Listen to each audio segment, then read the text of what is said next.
talking, and I will let you go. I'm going to make you host too, because if I leave now, that kills the meeting. That's not helpful for anybody.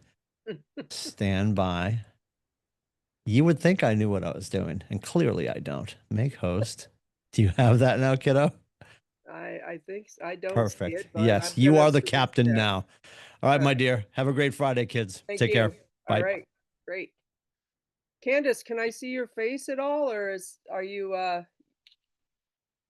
hiding? I actually have to go to work very soon and I just got out of the shower, so no, not this Okay. minute. But as I'm going to try to get ready as we do this because I do have to work this morning, but I've been getting my time pushed back so I could attend. But I I don't think you want to appreciate see that. me in a towel, but I'm here. Oh, I don't know. I've never seen you before. Maybe you look good in a towel. So, I mean, it's pretty good, but I mean, no, I'm uh, if I can get some clothes on and get ready to go here, I'll pop in. I'll okay. let you see the face. All right, that'd be great. All right. So as Tim said, my name is Stacy Sand. He calls me Standy.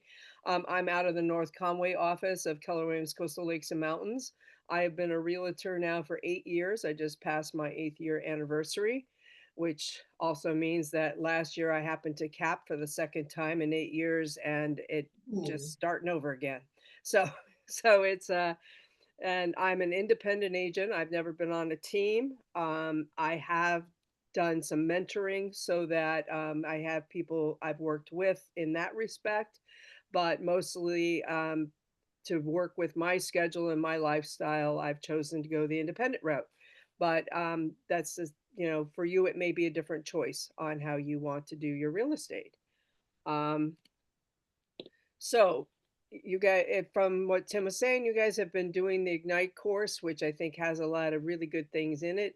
Today we are starting on some aspects of lead generation, which hopefully you can now start doing some practical things. He talked about my work in the theater. I've also been very much involved in local government. I spent 13 years of my life serving on elected boards, from select board to budget committee to specialty boards and such like that. Again, another source for information that's helped me in my career, as well as getting another chance for people to know my face and maybe hopefully know and trust me better. All things that you have people in your life, and hopefully they will someday lead to business in your life as a realtor. So here we are. And this slide is kind of interesting. Skills to spark a great career. You become an expert in real estate. You started by getting your license, which is a good first step to knowing the laws in the state that you're working in. Can I ask what state you guys are working in? I'll start. I'm in just in New Hampshire right now, but I'm studying for Maine as we speak. So hopefully, my goal is to have my Maine license by the end of the year at the latest. Okay, great, Jeff. And you must live near the border. Yeah, I'm right on. Like I live in Dover, so we touch Okay, Maine, and I'm from Maine. So great. And how about you, Candace? Where are you from? I am licensed in Maine. I live in Kittery right now, and I am working on getting my New Hampshire license Perfect. by the end of the year. Yeah, great. Yeah, I am licensed in both states as well. I did New Hampshire only for 2 years, and then I got my main license because for me, I wanted to learn how to be a realtor and then worry about the differences between the two states. And unfortunately, there are some Hmm. differences, and it can get confusing at times. But I think to give yourself a little time, is great, but you don't necessarily have to wait the 2 years that I waited. Part of that was financial too, because once you commit to two states, you've increased your dues, you've increased your board memberships and such like that. So for me, I was starting pretty much, I had a bit of money, but I didn't have any other income when I started to become a realtor. I threw all my eggs into that basket and had to make it work. So it obviously a lot of people don't do it that way. They continue to work other jobs, and that can work too. All right. So today is generate your leads, and this is going to give you some ideas on how to get leads and why you are getting these leads and what's the difference between leads and then what you do with them. And I don't know if you guys have your Ignite workbooks, but I turned to my Ignite workbook many times over the first 2 years that I was a realtor, because it had a lot of the basics that sometimes you need to go back to the basics to move forward, because So quick you feel like, question. yes, This workbook, because I've downloaded it, I've been reading it. yep, Timmy was saying that we're going to be changing Ignite in January. yep, but not So is there going to be a whole new workbook, or do you think it's going to change a probably. lot? I don't know how much it's going to change. I mean, I know that some of the changes occur because of, new technologies that give you, other options to do, how to do your business.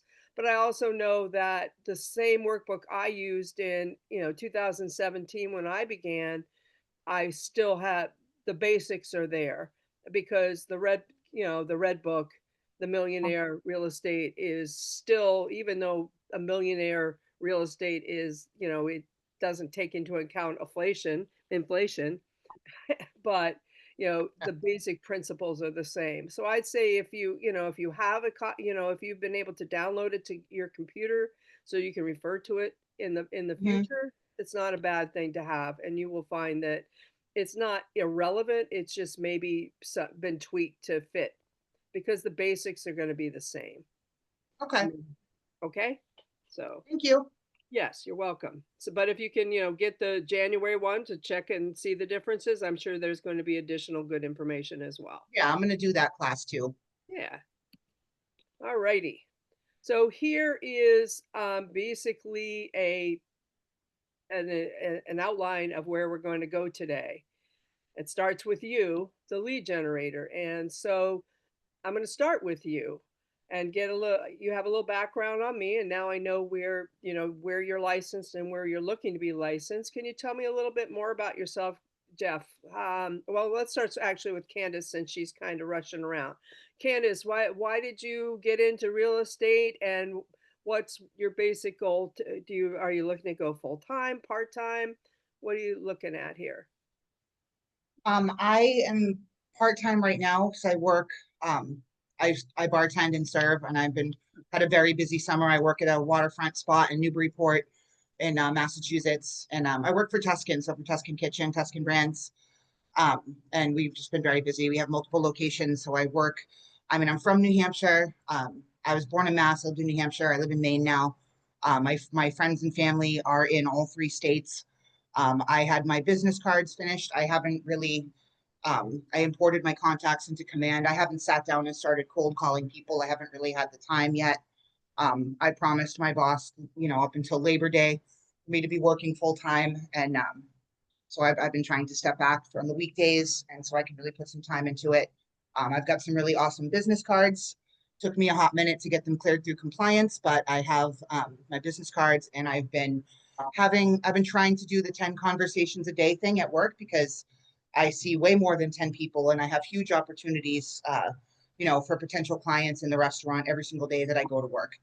So I've been trying to utilize that while I build up my social media and take these classes, learn how to, and as the time is going on here, I'm just trying to get, I already have somebody that's, looking to buy potentially, might have somebody in my pocket. I've gone solo agent so far. I've maybe considered going on a team, but I don't know if it's right for me. I haven't really had the time to explore it and talk to some team leaders. Um, yeah, I'm still trying to figure out my business and what's going to be the best way to run it. And I'm trying to optimize that by the end of this year and into next year, and have a second license going into spring, summer. And I would like to be able to, my goal is to get out of the restaurant. I've been in the restaurants for 27 years now, and my body is pushing back. And I would like to spend the rest of my life not killing myself behind a bar anymore. So end game for me would to be full time and die a happy, rich real estate agent. Okay, nothing wrong with that. How about you, Jeff? Yeah, so I get to say this time, Candace and I actually, we had the same orientation, so we've been around just about the same amount of time, this past June. My background is in the food and beverage industry. I've been in the alcohol industry for 25 years. Both coasts, multiple states, kind of all over the US, but primarily California and Maine and New Hampshire.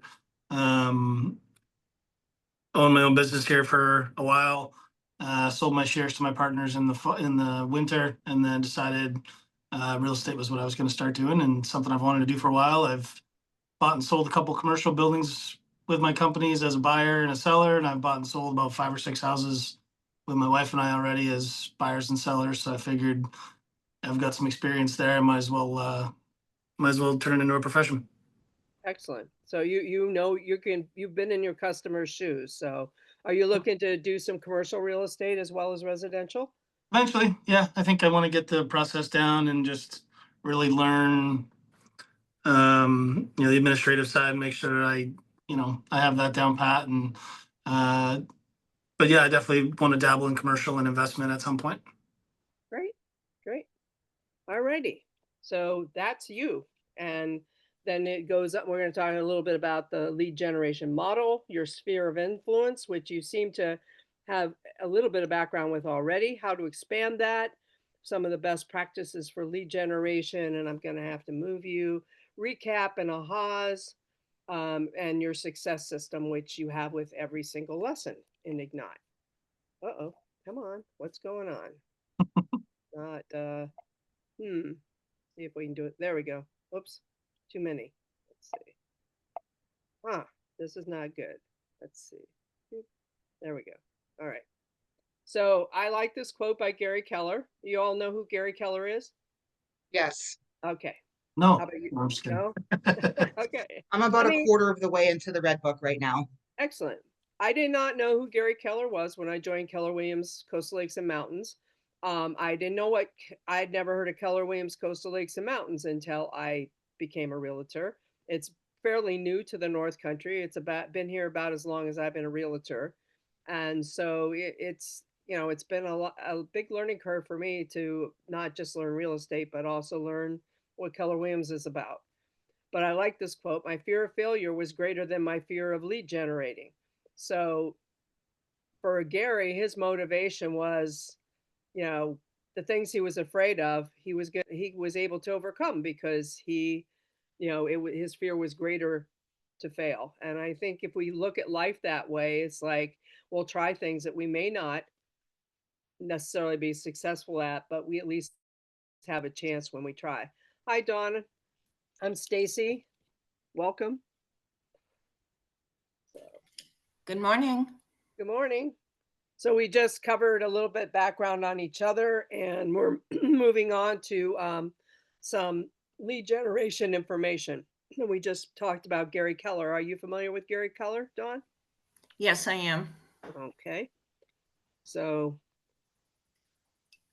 the 6 core competencies of a business. When it says a business, but these are particular to real estate, not that they're necessarily not particular to all business, but they're written in a way specific to real estate. And the first one is lead generate, capture, and convert to appointments. If you don't have people to communicate with, then you're not going to have their business, because people want to do business with people who communicate with them. And so lead generation, if you want listings, you need to generate leads, and then convert them to appointments and convert them to clients. So that's what Ignite's about, is each of these steps. And then as a buyer, when you are doing your buyer part, you present to buyers and sellers and get agreements, show buyers and market sellers, write and negotiate contracts, which is my actually favorite part of the business, because that's when you feel like you're really doing something for your clients, when you're negotiating for them. Coordinating the sale to closing, and that's where organization comes in really well. If you can get some things in place so that becomes more systematic, then you will find your life a lot easier, and you can spend more time on 1, 2, 3, and 4, and less time on paperwork and organization. And then managing your money. What are you going to do when you get that first sale and you've got a check for $10,000, and are you going to go put a down payment on a brand new car that'll make you look better in your business? Or are you going to find a way to pay your bills? Or you going to it's a different world when you're running your own business versus collecting a paycheck where somebody else takes care of your taxes and takes care of other things for you. And you know a bit about that, Jeff, because you said you've run your own business. Yep. Come on. There we go.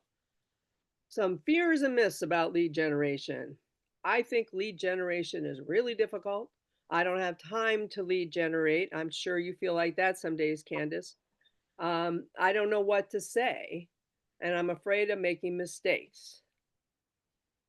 Now, for myself, it took me a while to, I think the biggest one of these that I was buying into was I don't know what to say because I didn't have the confidence as a realtor, to know what to say to clients. And that's where I learned to depend on other people in my work sphere to help me to build relationships with lenders, build relationships with closing agents, build relationships with other realtors. Now you can do it very specifically by joining a team, or you can do it just by maybe a mentoring program, which I found very valuable, especially when it came to the day-to-day. Because when you get your license, it does not tell you how to do real estate. It tells you how to protect yourself from lawsuits and gives you the knowledge of what things that are going to build towards a knowledge base that's going to be helpful to your clients. But it really doesn't tell you about the day-to-day, how to get clients and how to keep them and how to get them the properties sold or bought that they're looking for. So it's, for me, it was like, what do I say? What do I need to know? And hopefully this will be helpful in this as well. What do we need to know to do our job? And today we're going to cover part of that. But fear can stop people from doing things. And the real goal here in an Ignite class is give you one more tool to maybe overcome your fears and give you more knowledge so that you feel more confident. And when you feel confident, then you end up being able to do things that you may not have been able to do otherwise. So hopefully we can instill in you a little confidence. Tim mentioned that I involved in local theater. When you go on stage, you're playing a role and you're doing things that you might not normally do in your life. And some people say, well, how can you get up there and do that? And part of it is I like to pretend when I was a kid. I had a bit vivid imagination, and that vivid imagination allows me to go into a place in my head that overcomes stage fright and things like that. And the same is true in real estate.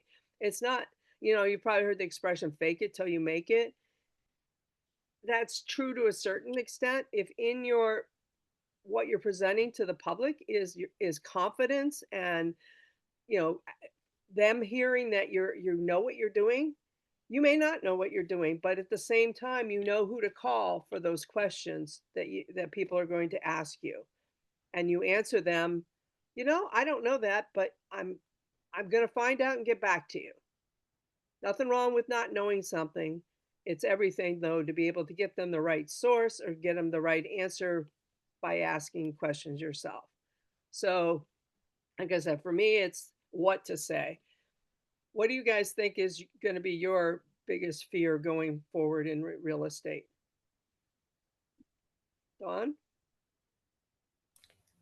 Well, not knowing what to say. It's hard to pick up the phone and call somebody and not know what to say. I feel like I'm stumbling over my words sometimes. But I did sign up for the 24 and 25, so I am picking up the phone more.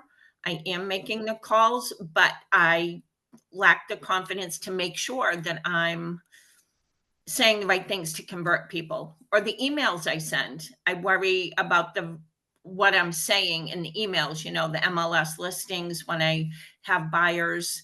Are you on a team or an independent agent, Dawn? I'm a solo agent, and I've actually been licensed for 7 years, Mm-hmm. but I was kind of part-time because I was full-time caregiver to my disabled sister, and she passed away 2 months ago.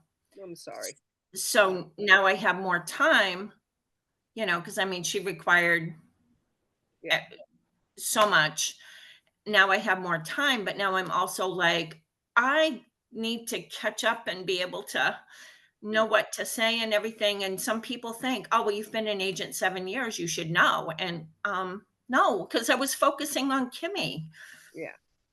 I, Well, I was so that I can understand your fear, and what are you going to do to you took the 24 and 25, that's good, so you're practicing. Do you have a script partner? I do not. Okay, that's something I might recommend that you start looking for, and maybe somebody through Ignite, because they're gonna, but also maybe somebody with more experience, like go Yeah. to some of the group, some of the like the monthly meetings and meet other agents, even if they're from farther away than where you're working. And, Mhm. you know, and maybe they're willing to get, you know, get a time, you know, a couple times a week when you can practice, you know, calling them up and practicing. Hi, you know, practice them as somebody you've known for a while, and then maybe a call for to somebody you don't know as well, and some of the scripts that you might use with those folks. You Okay. can you can even use AI in the short term too. Like it'll help. It'll talk to you now. Yep. Okay. Yeah. Tim Lindsay said something about that, I think yesterday on Hmm. the Yeah, that morning was start good. or something. But, you know, again, practicing, you know, is going to make you better. And it's a part of what you should be doing every week to get better. So if you can find, and there's scripts available through Keller Williams, I believe Yeah. through the Ignite workbook, there's some scripts as well. And those scripts, you know, if you can find somebody to practice with some and pretend, you know, that you have a real client on the other end or a real customer on the other end, and that will be very helpful. You might also consider a mentor. Yes, you've been in it for 7 years, but if you can find somebody who, you know, maybe one day a week, you guys have, you know, they could practice with you, plus, you know, maybe take you on some listing appointments, or, you know, help look at your paperwork and such like that, and help you, you know, with each step. That's another thing. Yes, you pay them a portion of the sales that you bring in, but, you know, for you do it for 6 months, and you know, and you basically, hopefully by that time will have some sales under your belt. So what's your Yeah. biggest fear, Jeff? I'm sorry to cut you off, but Jeff, what's your biggest fear, do you think, going forward? Mine's more administrative stuff. Like I think for me, I'm lucky having just a background in outside sales. Like I'll try to sell bark to a tree. Doesn't bother me. Like like it's Yep. I'm lucky in that factor. But I think for me, it's more I don't want to screw up somebody's deal because I've been on the other side of that. I've lost a house because we had an agent in the past that made some mistakes and we fell out of escrow. And it's like, that's the stuff I fear. So, like the administrative, the technical stuff to make sure that that's dialed in Do you go to the contracts classes on Wednesdays? every week. Good for you. How about you, Yep. Candace? Are you still there? We might have lost her for a minute. Maybe she's blow drying her hair. But so, all right. So let's see. Here we go again. I'm here. Sorry. I was in the other room. Oh, we were talking about what you think your greatest fear is moving forward. I was listening. I don't know. I kind of, it's, I don't know, maybe a fear of failure, Okay. but I haven't really, I don't know. I haven't given myself enough of time to see if I'm going to succeed or fail. I feel like I'm going to be really successful. I'm, same as Jeff. I deal with people every day. I sell them, I'm the top salesperson in my restaurant. I consistently have the highest sales on top of my entire staff of 34 people in the restaurant. And I can sell people. That's a skill that I have. And it was a transferable skill that I was happy to carry over into real estate, was working with people for so long. And I know how to figure out what they need, anticipate their needs. So I have those skills to bring to the table. But like Jeff said, it's the tech part of it. Bartending for basically my whole life. I never really had a desk job or an office job or a 9 to 5. So the tech part of it is what I feel. I've been taking a lot of classes. I've been learning. I did a Chat GPT class yesterday. I've done the AI classes. I have a GPT account, and I'm hoping that I can just harness all of the technology that's available to me to really help me get the handle on that part of it. One thing I will I think that's suggest it. in that respect, hopefully it's applicable to both of you, is most of the time, instead, I would say, yeah, continue learning those things, but at the same time, you know, don't don't spend all your time learning the tools unless you actually need them. You know, I found that it was really easy to get caught up in the details, and then you weren't out there actually lead generating. Did it So, take you a long time to get a good handle on command? no, but by the time command came around, they didn't have command when I started. Command came in 2 It or looks 3 a little years. daunting, but KT's It's been helping me with that. Yeah, I find it's actually helpful in getting organized. And I don't know every aspect of it. There's so many tools out there that I'm not using, but that's what you're going to find out. And that's why I'm saying don't try to be a command expert. Try to learn, if you need to do for example, I need to do a listing presentation. So focus, you have an appointment next week and you need to do a listing presentation. Focus on that part of command for that week and do one and then do another one and it'll get easier. But like, so right now, when it comes to, closing out transactions, storing my paperwork and such like that, I still make mistakes, but it's a lot easier than it was 5 years ago because I know what paperwork is needed. I know what I should be preparing with my clients before I get to the point of putting it in. So I'm saying, yeah, it can be very overwhelming and daunting, and you also need to learn what works for you. For me, I'm more a in your face type of person. So me reaching out, spending a lot of time reaching out to people through technology, it's not that worthwhile to me. But if you want to build a big business, you can reach a lot more people a lot more quickly. So I get it. There's value in it. I see the value, but I think you need to figure out what you need to make your business work because it's not necessary. Command offers us many things that you are not going to ever need. Just so you know. So Okay. yeah, don't try not to get caught up in the details, I guess is what I'm trying to say.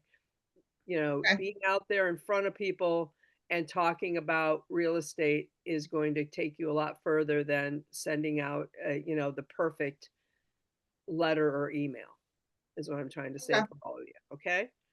Um, Here's some of the fears and myths and where they might be coming from. I think lead generation is really difficult. I was confusing effort with enjoyment. Lead generation is actually easy, it's just not fun. That can be true, but it can be fun as well. And we'll talk about ways it can be fun. I don't have time. I had an issue of making time to lead generate and protecting that time. Well, again, it depends on how you are lead generating. One of my favorite ways early on to lead generate for listings was I go to yard sales. I like to yard sale. I don't need any more stuff, but I still like to go and see what stuff other people were parting with. And a lot of people who are having yard sales are also going to be selling soon. They're cleaning out, they're going to be downsizing or moving somewhere. And I for a couple of years there, it was actually tied with expireds as my primary means of lead generation for listings. And I think I, averaged like 2 or 3 listings a year from yard sales.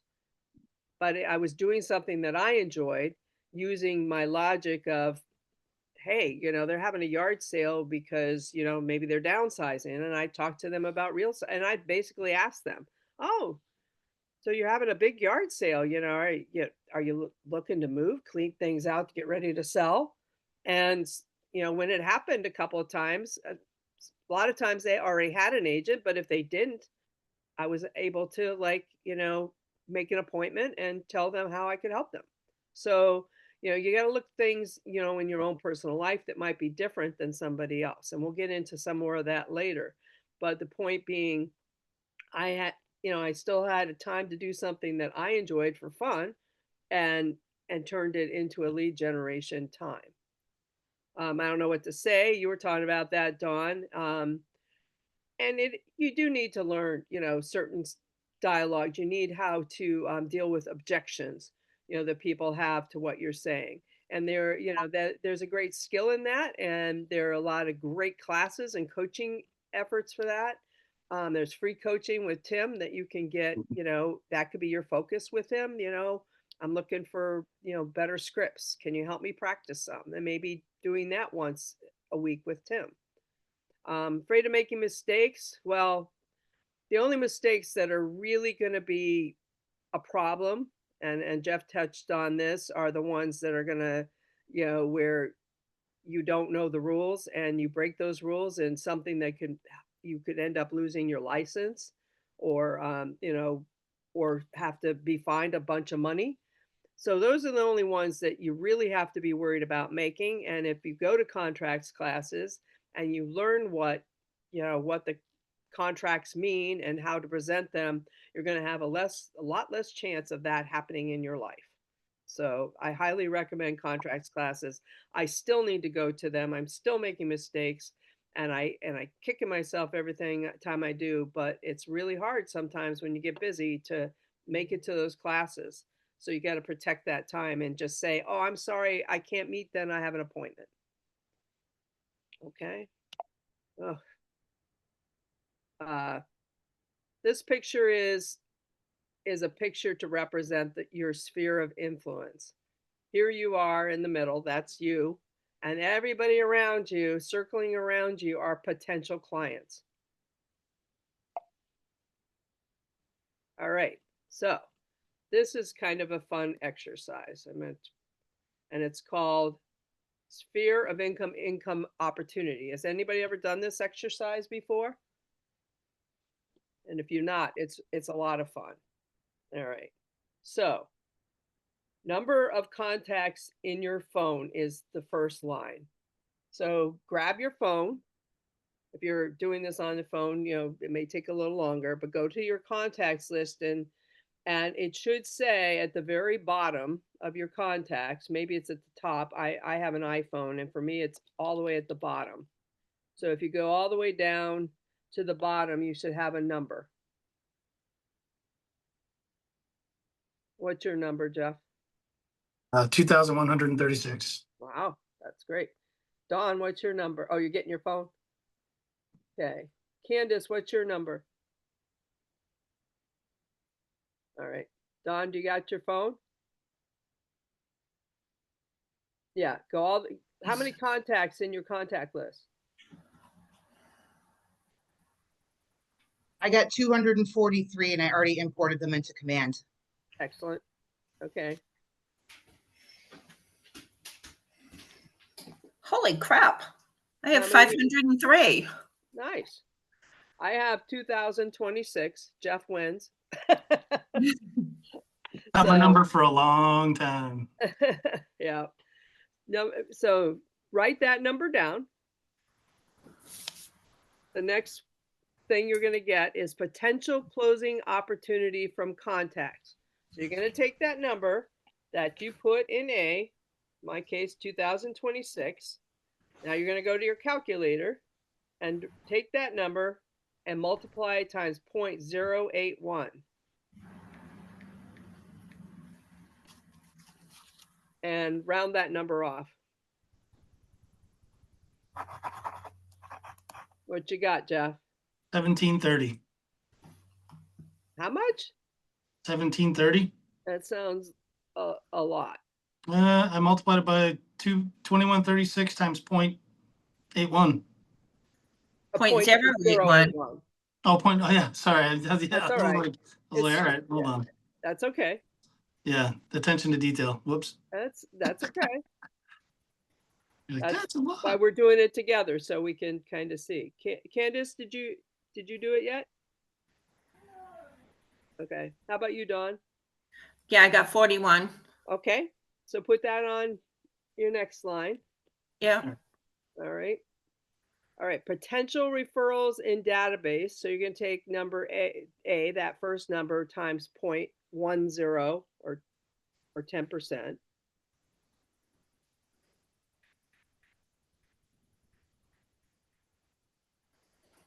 and put that number, again, rounding it off on line C, or the next line. All right. So now you're going to add on D, you're going to add B and C. I gotta let my dog in. Okay. Okay. So do you know what the average commission is? They're probably 2%, 2.5%. Yeah, well, no, I didn't mean percentage wise, but they have a number of $5,000 here.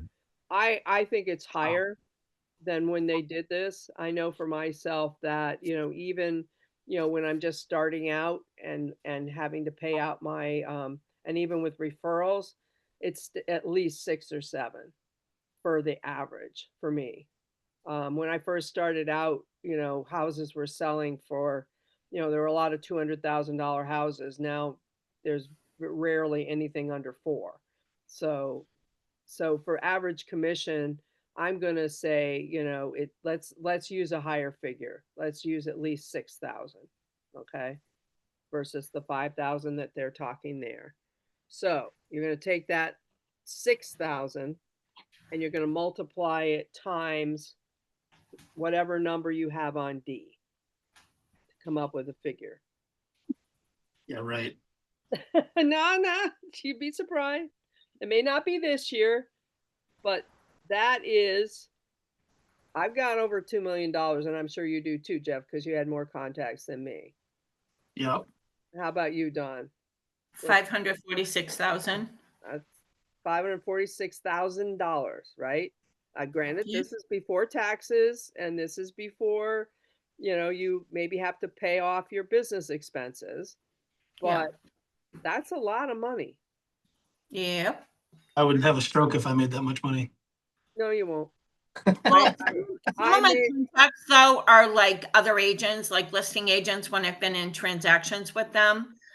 I saved their contact info to my phone, so it's easier to contact them. So, but even still, yeah, I have a lot of resources in here that may never turn into business, but that Yeah. doesn't mean they won't. For example, other real estate agents will refer to you.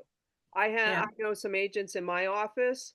I have one who works over in Maine. She doesn't like to do land listings.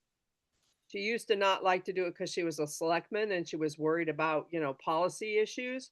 But now Yeah. she doesn't do it because she just doesn't like it. Plus, they don't bring in that much money. But for me, those land listings can maybe lead into something else.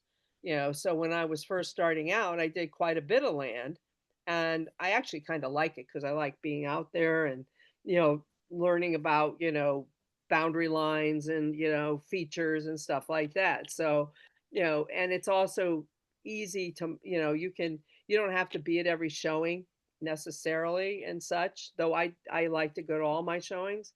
And so, so I always, when she ever has somebody interested in the land come up, she always recalls me because I took those early on.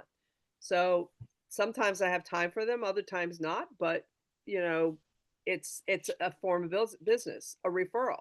And maybe she'll refer for a house to me someday because she just doesn't maybe want to drive as far or something like that. So all those realtors in there, having a good relationship with them can also potentially be also work. Same with your dentist. How many people work in your dentist's office? All those are potential clients. So so you can look at these and say, oh, well, most of these are, not going to be. A lender, you have a good relationship with a lender, maybe they have a client who comes to them first and they might refer them to you. So those are things to keep in mind, that just because they don't seem like immediate business, they can become business. So, come on, you. Come on. Oops. Not going to the one I want. There we go. So, basically this is showing the same information. Okay. So those contacts in your phone are at the very least a place to start your database. So, everybody that you have in your phone, you've probably talked to at one time or another. Some of them you may not even know who they are, Yep. to be honest. I can totally tell you that to be true. Who the heck is Joe Smith? I don't know. I have no idea. Sometimes a trick I use is to go back and see if there's any voicemails or text messages from Joe Smith. Sometimes that'll remind you who they are. Just it's a little trick that sometimes I use. But I've also called people and say, I've got you in my phone and I have no idea. I apologize, but I have no idea who you are. And it's a way to start a conversation. And they'll be like, you don't remember me? Or they'll be like, well, I'm not sure I remember who you are either.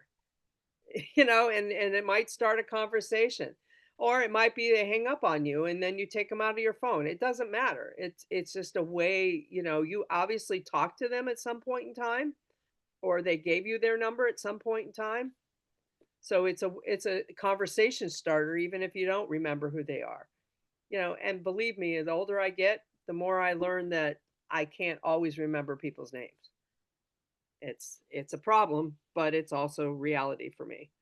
I can remember a lot about them, but their name might just be at the tip of my tongue. So now we're going to take a minute to talk about, there we go, this chart here. And I'm going to move you guys over here now. So lead capture is step one. Lead capture is two portions of it. It's prospecting and marketing, and we'll talk about the difference between those two in a minute. And the people that you get from that go into your database too. Candace talked about how she's put them into command. And the advantage of putting them into command is once those contacts are in command, then you can do things with them. You can especially do some marketing or get, them on a regular schedule so that, it's going to be less work than going to your phone every day and saying, who am I going to call today? So that database can become valuable in terms of maybe turning, instead of having to actually their lead prospecting, and become, now you can market to them, and past clients can go in there as well as potential clients. So you get the leads turn into contacts, which is basically a strengthening of a lead, where you can act, where you've leads I look at as are basically names in a pool that becomes someone you can talk to. And then 3, cultivating those contacts for conversion, how to make them clients, how to get them to list or to buy with you or give you a referral. And that's where 4 is. And I have to say, I never thought this was going to happen, but somehow I've been in real estate for 8 years now. And the last 2 years, and I'm not bragging about this, it's just, I'm doing this because I just can't believe it. And also because I'm like, I got to get back to my lead generation more seriously. But in the last 2 years, 100% of my business has fallen in my lap. I haven't done any serious marketing beyond like what you do for my marketing for a new listing. And I've had the best 2 years I've ever had in my life in real estate. And it's crazy. I just, a lot of repeat customers. It helps that I've kept in contact with them, even if minimally, for the last few years, so they remember my name. They obviously were happy with the work I did for them, or they wouldn't use me again, you would think. And I've also gotten a number of referrals from my clients as well as other realtors. And it's just been amazing, where I just like, I haven't had to, do the same effort, and it's given me more of my life back. But it's also, the busier you get, you also have a different kind of work than, servicing your clients. So it happens. I mean, people say, people, move every 7 to 10 years, and it's true, but I also experienced a lot of business where people bought up here during COVID and now we're selling because they realize they don't really want to run an Airbnb part-time, or they don't really want to, their kids are now out of high school and they're like, well, we don't, they're not letting me work remote anymore, so I can't live up there for the winter and have my kids go skiing every day. It's, life changes. So that's where some of my business has been. But it's also, like I said, people, I've had repeat clients or they've referred me to people, and it's been amazing. And that will happen for you as well. If you do the work early on and create this base.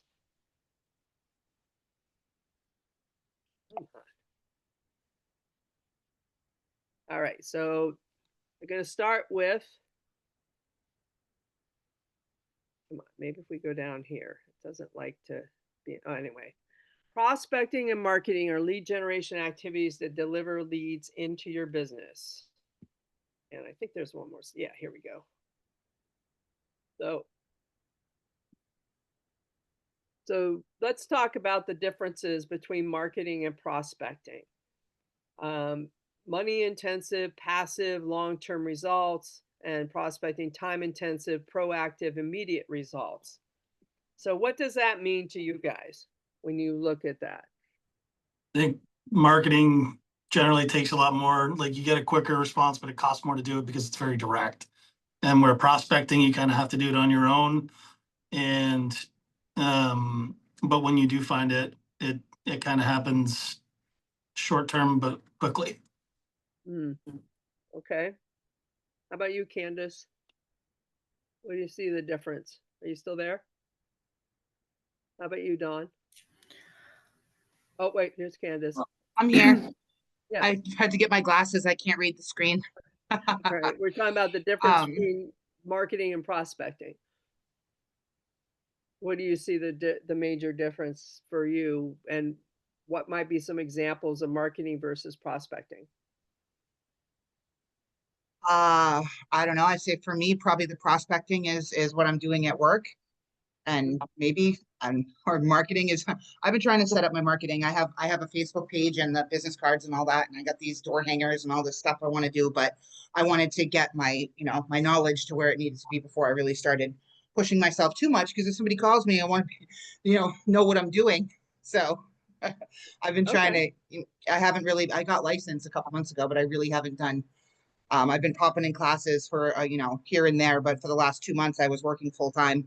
I was only getting 1 or 2 days off a week, so I haven't really given anything really at all yet the time that it really needs. So I don't know long term. I mean, yeah, I think the marketing is gonna, like you said, you're gonna get yourself out there and people are gonna come back to you and you'll get those long-term connections and relationships built.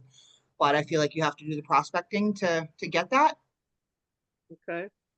So marketing, Dawn, can you give me an example of what a marketing tool is that Candace just mentioned? Okay, there you go. There's a magazine.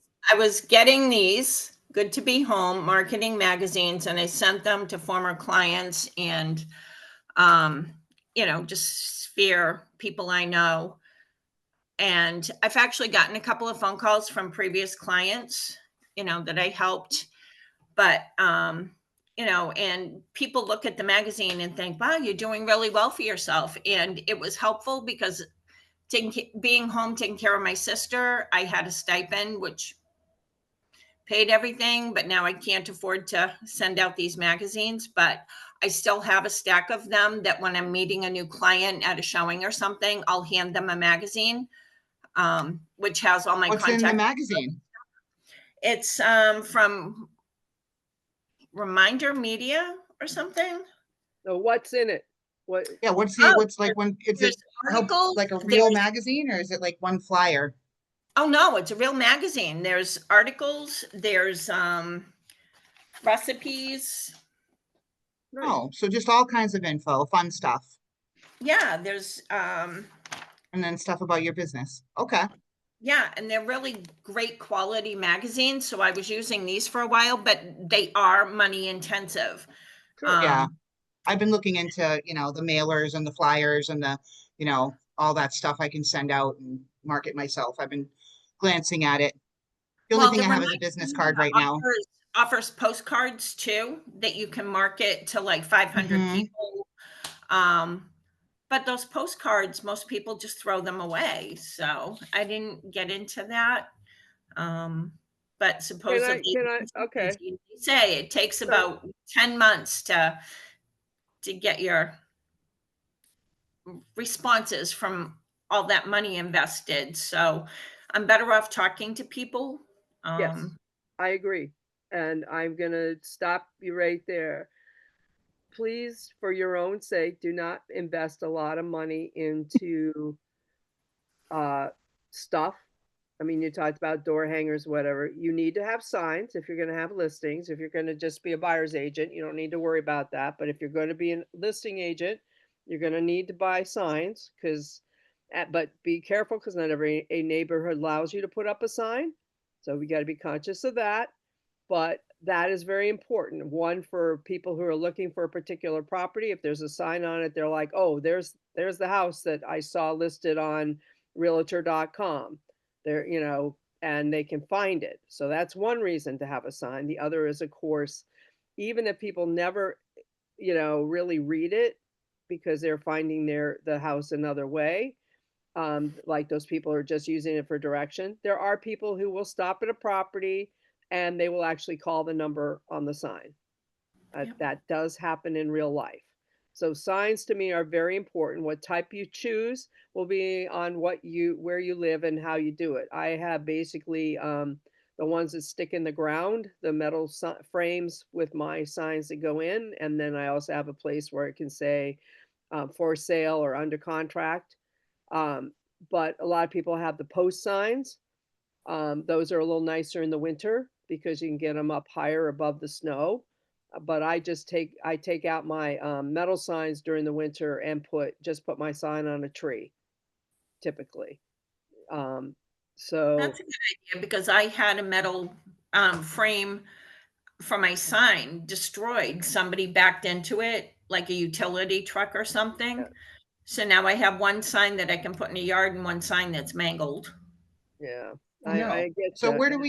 where do we get those signs? Where do we order that stuff? Is that in the marketing suite? Or do we, I know probably Yeah, like the customizable like KW branded stuff we get from them, but yeah. the wooden part or the metal part, where do we get that? I go to you can I would Google signs. I get mine from Oakley, Oakley.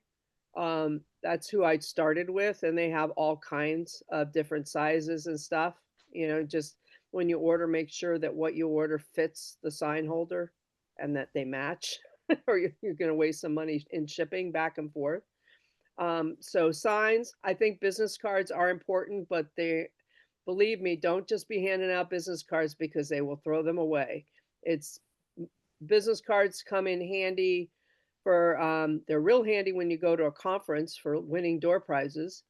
So you don't have just to be trite, but it's true.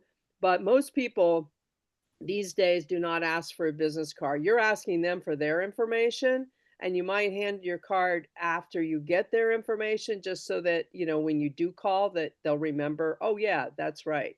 But those get thrown away almost as much as the postcards.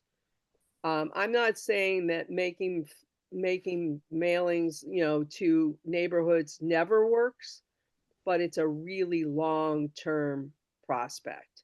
And when you're starting out, typically we don't have a lot of money, but we're investing in expensive things like signs and actually business cards can be as cheap as going to Staples and getting 100 or getting 1,000 for like 25 bucks.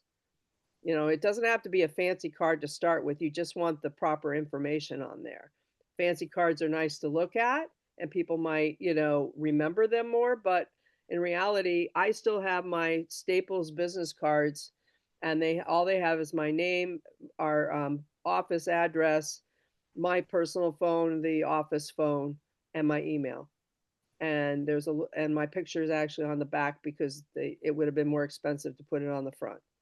So and I hardly ever need them anymore. I hardly ever do. I have them because occasionally people will ask for them, but it's, it's It's one of those things you think, oh, I've got to have, but you really don't have to have everything. More important is the conversations and the part that's here.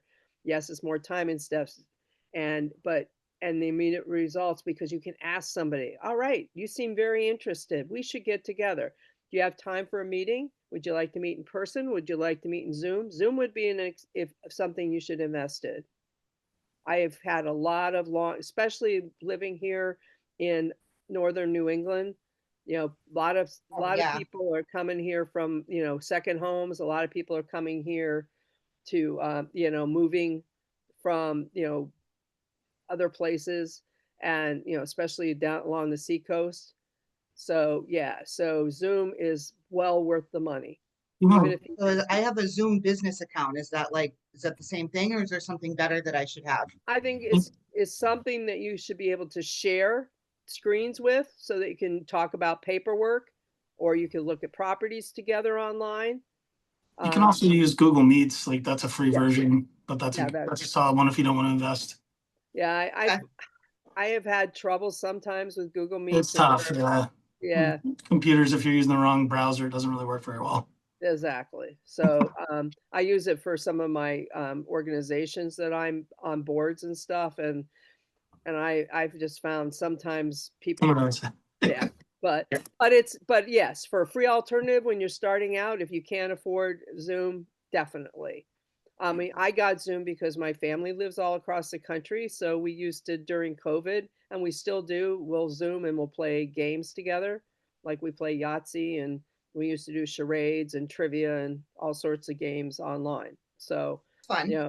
yeah. So, I continued to have it because of my family, but also I found, oh, I can meet with this person who can't get up here, and we can have an initial meeting, and I can see them. They can show me their ID online with all the fraud going on around here and stuff. So other investments, marketing investments, and again, Zoom is kind of a marketing investment because you're actually, it's giving you a way to meet these people face to face. So it's part of your marketing and business expense. And all these are tax write-offs too. So keep good records of all these things that you buy, signs and business cards and such. Make sure that you have those receipts ready for whether you use an accountant or doing it yourself. They're all tax write-offs. Um, so, but yeah, prospecting is going to give you, especially when you're starting out, it's the least expensive, though it's also the scariest. Oops, come here. Come here, you. There we go. So the database is your container that holds the information of your leads and contacts. And one of the joys of being a Keller Williams agent is that we have a database that is given to us for free, and that's in command. So we can use that, and then we can use that to feed out or to contact people in lots of different ways that can be basically mostly marketing. And because we can get, if we set up our Facebook accounts with them, we can actually get a discount when we go and do Facebook advertising or Instagram advertising. I don't know if they do it with TikTok yet or not, but if you you buy your ads through command versus on your own through your business account, you actually save quite a bit of money, which is kind of neat.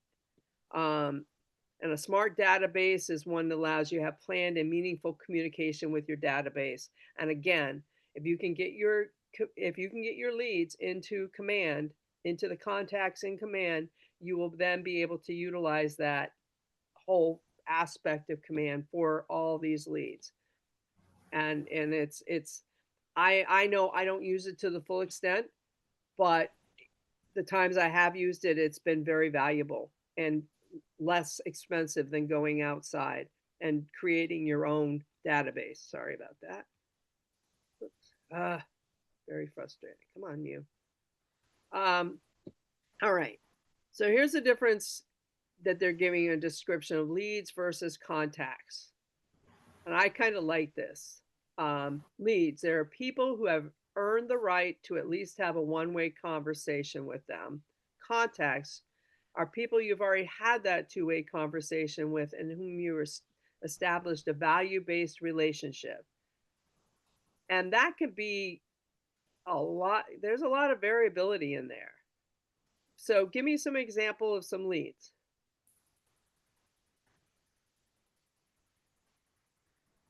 Somebody met at like a kid's soccer practice. Okay. All right. And how are you going to let them know that you're a realtor? You're gonna start up a conversation and just kind of work it in. Just ask what they do, and then they'll probably ask you what you do, and nice and easy. Yeah, and that's a great script to practice. Your people that you're out there meeting, working with, and Candace, you have that with your customers sometimes. It's like, how do you get them to know that you're in real estate? And I think having a conversation, showing interest in somebody else and what they do and what their life's about, you can get in what your life's about. So, and those people that you already have at least initial contact with. I mean, another thing that I do, and I wore this today so that you can see, I don't know if you can see it, but this is basically a sweater, and it says Keller Williams Coastal Lakes and Mountains. And I know it's kind of cheesy to think, I'm going to be a label walking around. But you know what? It gives a visual to reinforce. And I'm going to be dressing in clothes anyway, right?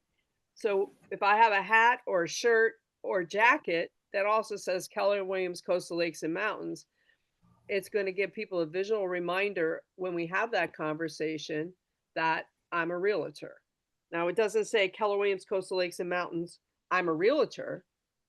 You have to have that conversation with the people so that they know. But at the same time, you don't walk up to somebody and say, "Oh, so is your kid playing soccer too? I'm a realtor." You got to work it in. I mean, Jeff, obviously, he's had a lot of experience because he's done a lot of sales. And same with Candace. She's done a lot of sales in the restaurant industry.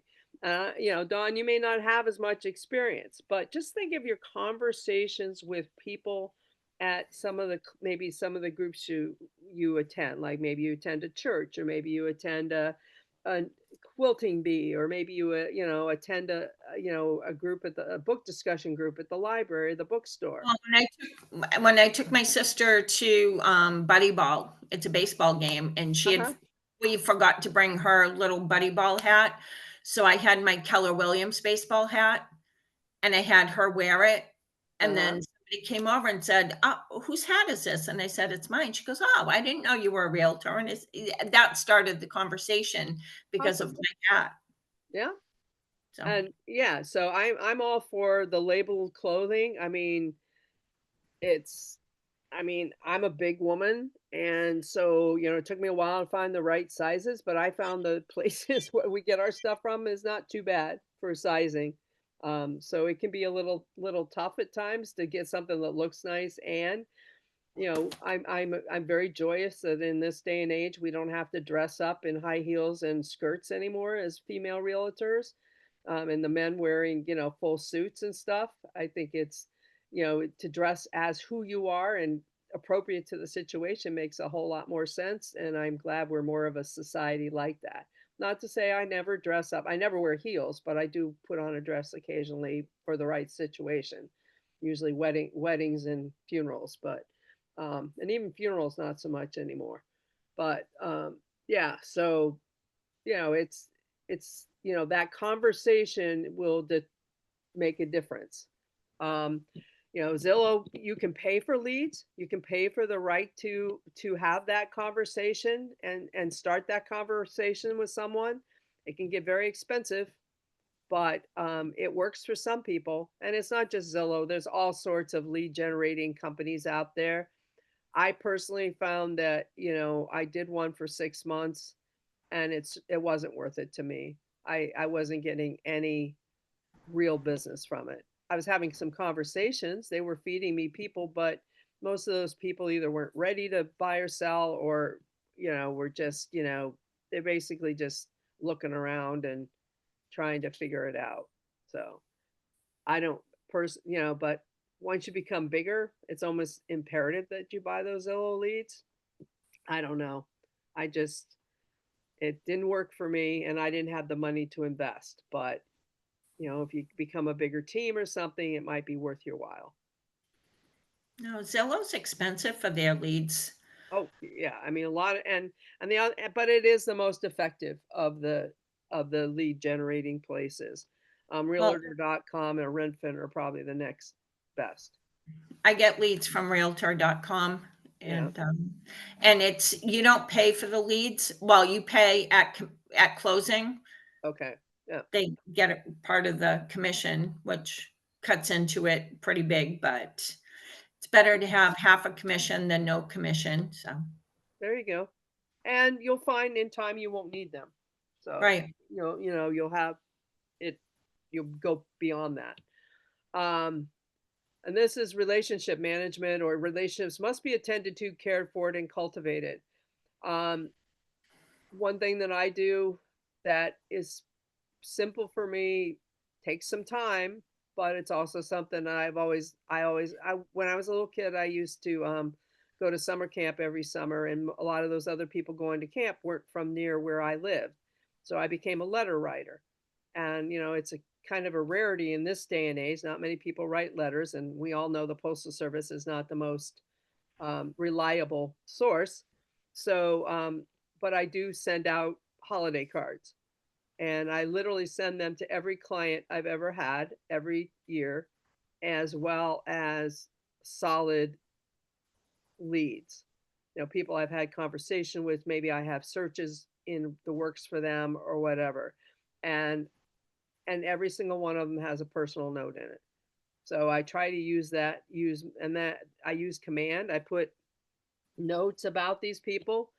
Most of them I don't even need to look, to look to get it, or I look at their file on my computer and I find things, try to mention something, that an experience we shared, or something I know about them. Like, if they have kids, I hope your kids must be getting, I know some of your kids have gone into high school now, that must be, really change up your schedule. Do they have their license yet? Are they able to drive around and, get to their events by themselves now, so you don't have to go to every baseball and soccer game in the planet?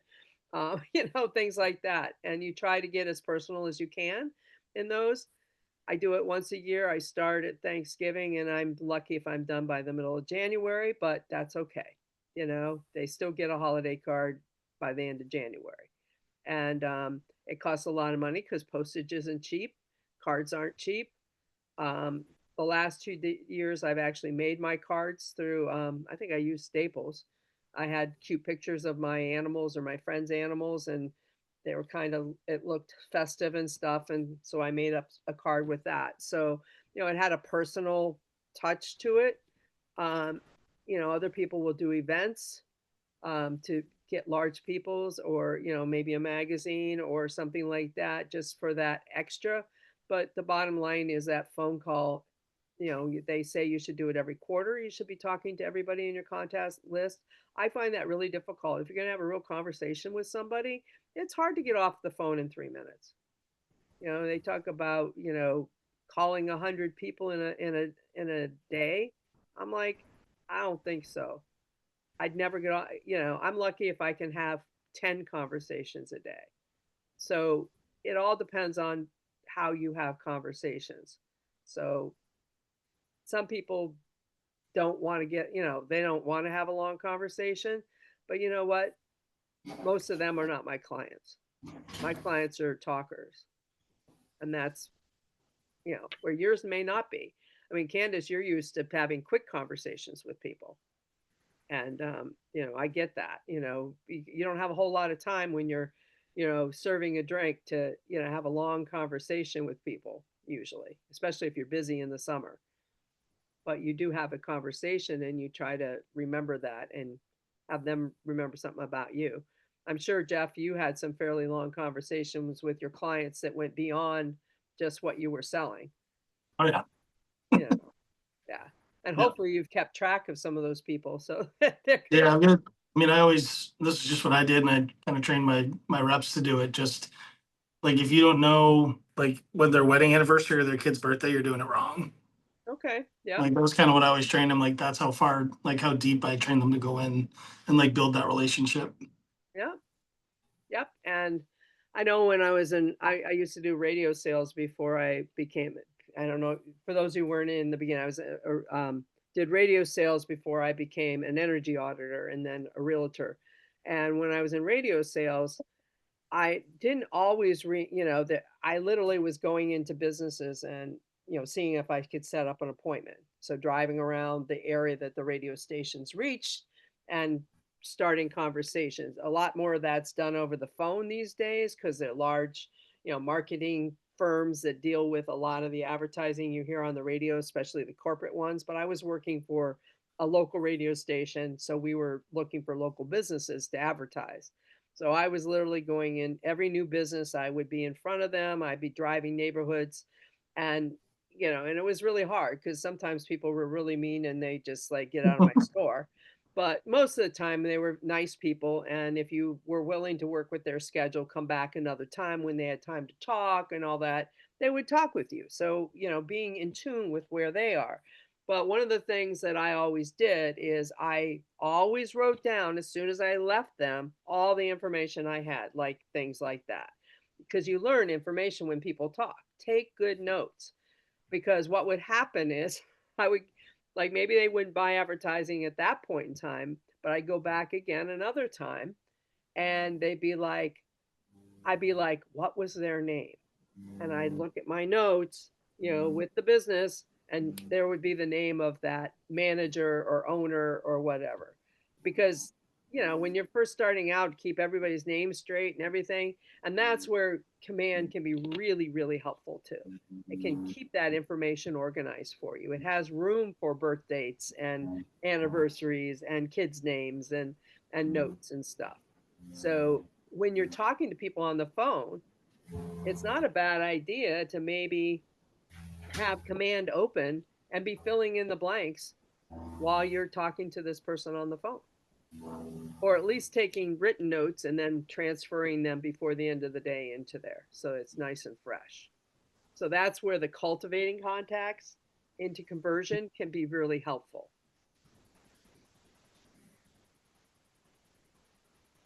Types of communication: phone call, email, text, face to face, KW app, and written communication. We kind of touched on all those, right?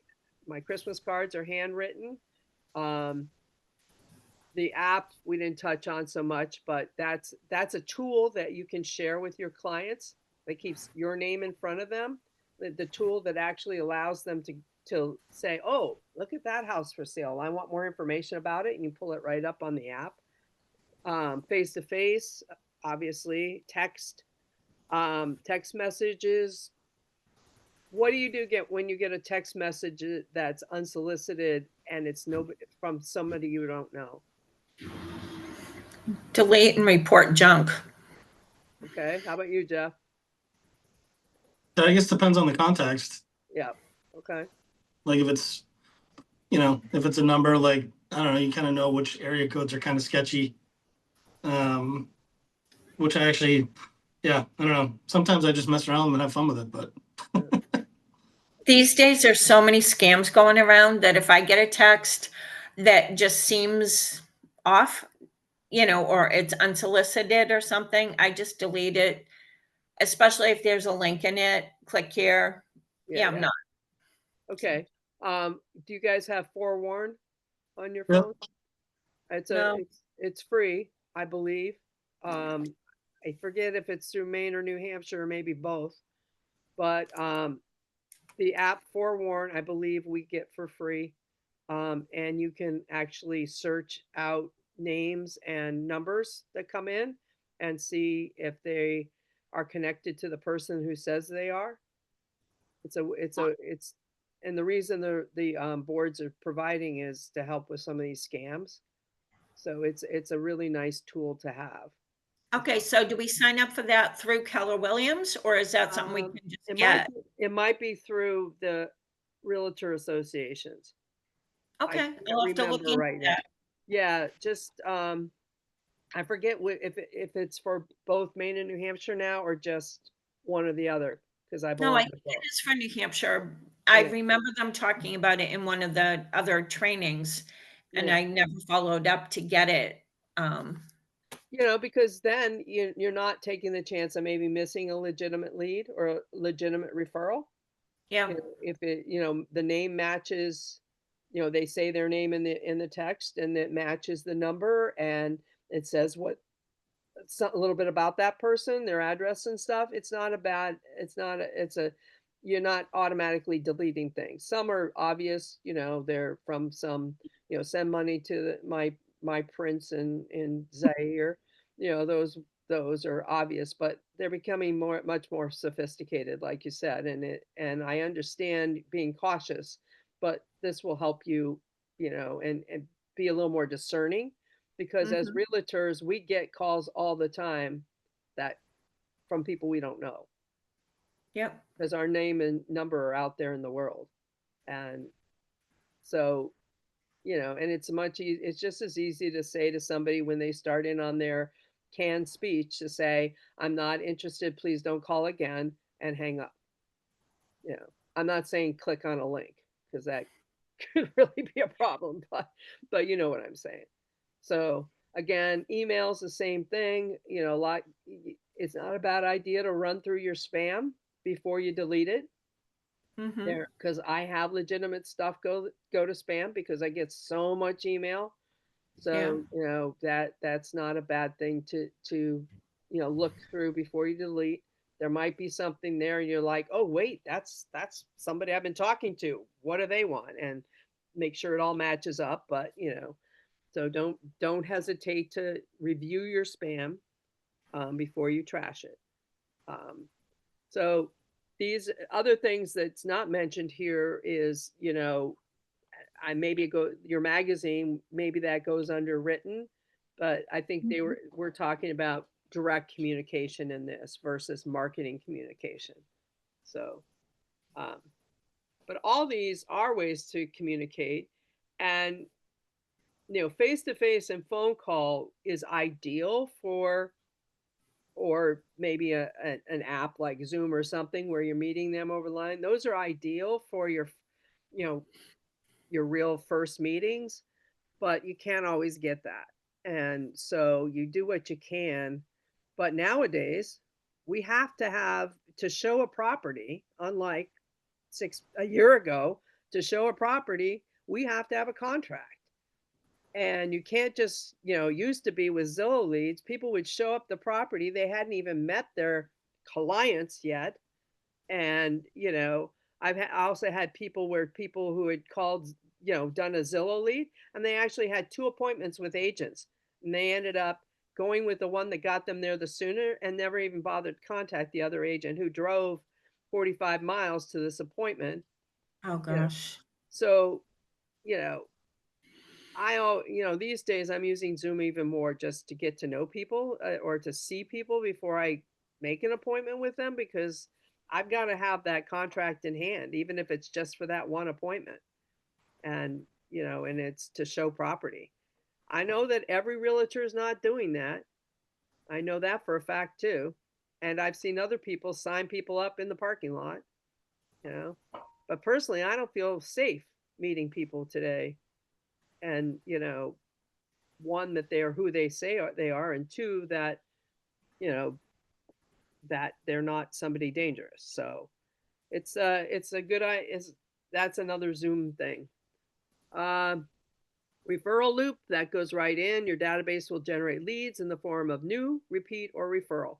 um New business, obviously somebody you're just building that relationship with in terms of real estate. Repeat, I've been getting a lot of that lately, and referral, I've also been getting a lot more of that. And the repeat and the referral, obviously, you'll get more of as time goes on.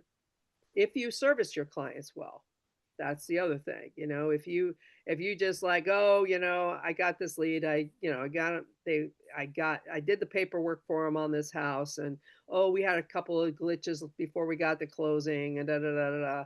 And I never really, made sure they were all right with things, and never followed up, then you might not get that repeat business.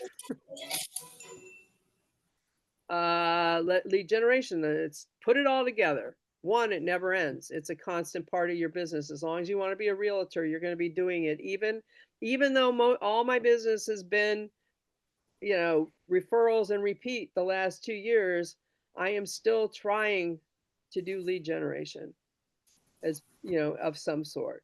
I'm not doing that great a job of it because my time has gotten a little more crazy, but it's definitely, I used to be a regular on Fight Club, where you are doing lead generation and on a Zoom call, so everybody sees that you're on the phone. And I really liked it because it was motivating to look up and see other people working, because I work mostly from home. And so so I would block that time on Tuesdays and Thursdays to do Fight Club. I think they do it 5 days a week now. And it was great. And this is gonna, and again, how big you go and how wide you go and how, are you going to be building a team? Are you going to stay an independent agent? Are you going to join a team? These are all decisions you'll make as you go on, and will determine, how much lead generation you do will determine the size of your business. And I've decided, I'm 71 years old and been doing this 8 years and doing well. I decided I wanted to, while I was still physically able and active, to do some theater. So I've done less lead generation and less business building than I was doing a few years ago, because now I can afford to be more controlling of how much I do. But like I said, I've done more business in the last 2 years than I've done in the previous 6. It's crazy. But, again, you need to make that choice for yourself. Whether you're going to be part-time, whether you want to build a true business. It sounds like, Jeff, like you would really like to build a business like you had before, but in real estate. Yep. And while Dawn, you might be looking to, okay, I want a nice income and I want to have a consistent business, but I don't need to build, a big business up. I'm looking for a job that I enjoy, and I'm a people person, and this is going to, give me a new career. And Candace, Yes. you're kind of the same. You're looking at, it's still, you're a people person, and you like that part of your job, but your body's getting a little tired of, slinging drinks and and carrying trays, and you're ready Yeah. to do a little, have I'd that. like to have my own brokerage someday. Nice. Okay, cool.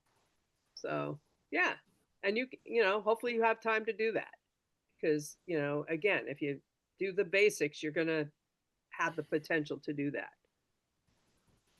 All right, means we've covered, we're about halfway through what we're going to do today, but we're already an hour and a half in. So the last part I'm going to kind of do, and then we'll go and do our ahas, if that's okay with you, because there's another section that I want to spend a little more time on. And that's this. These are pictures of all different ways people have contacts with people. Whoops, sorry. They belong to a community garden. They fill bags for a food pantry. They're doing probably Habitat for Humanity. Here's Candace, serving, working at the restaurant. Here's the neighbor who just came over because they got your mail, which happens to me all the time, and they're having a conversation, or maybe she's door knocking. Here's somebody at their fitness club talking to the other people there. Here's a neighbor. Here's people doing stuff with their kids, and other people at the playground or maybe at the sporting event. Here's the doctor's office. All places where you make contacts with people, and all places where there's potential growth in your business. So here's a lovely list. I'd say take a picture of this slide, or take some notes of this slide and see where it fits you. And obviously, immediate family.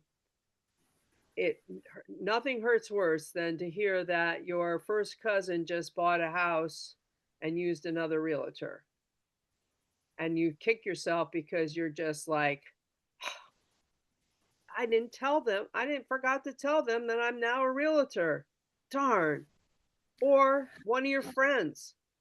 It's like, You thought they knew you were a realtor, but obviously they didn't know that they could help you, or maybe they knew something about you that you should know about your reputation as a realtor or something.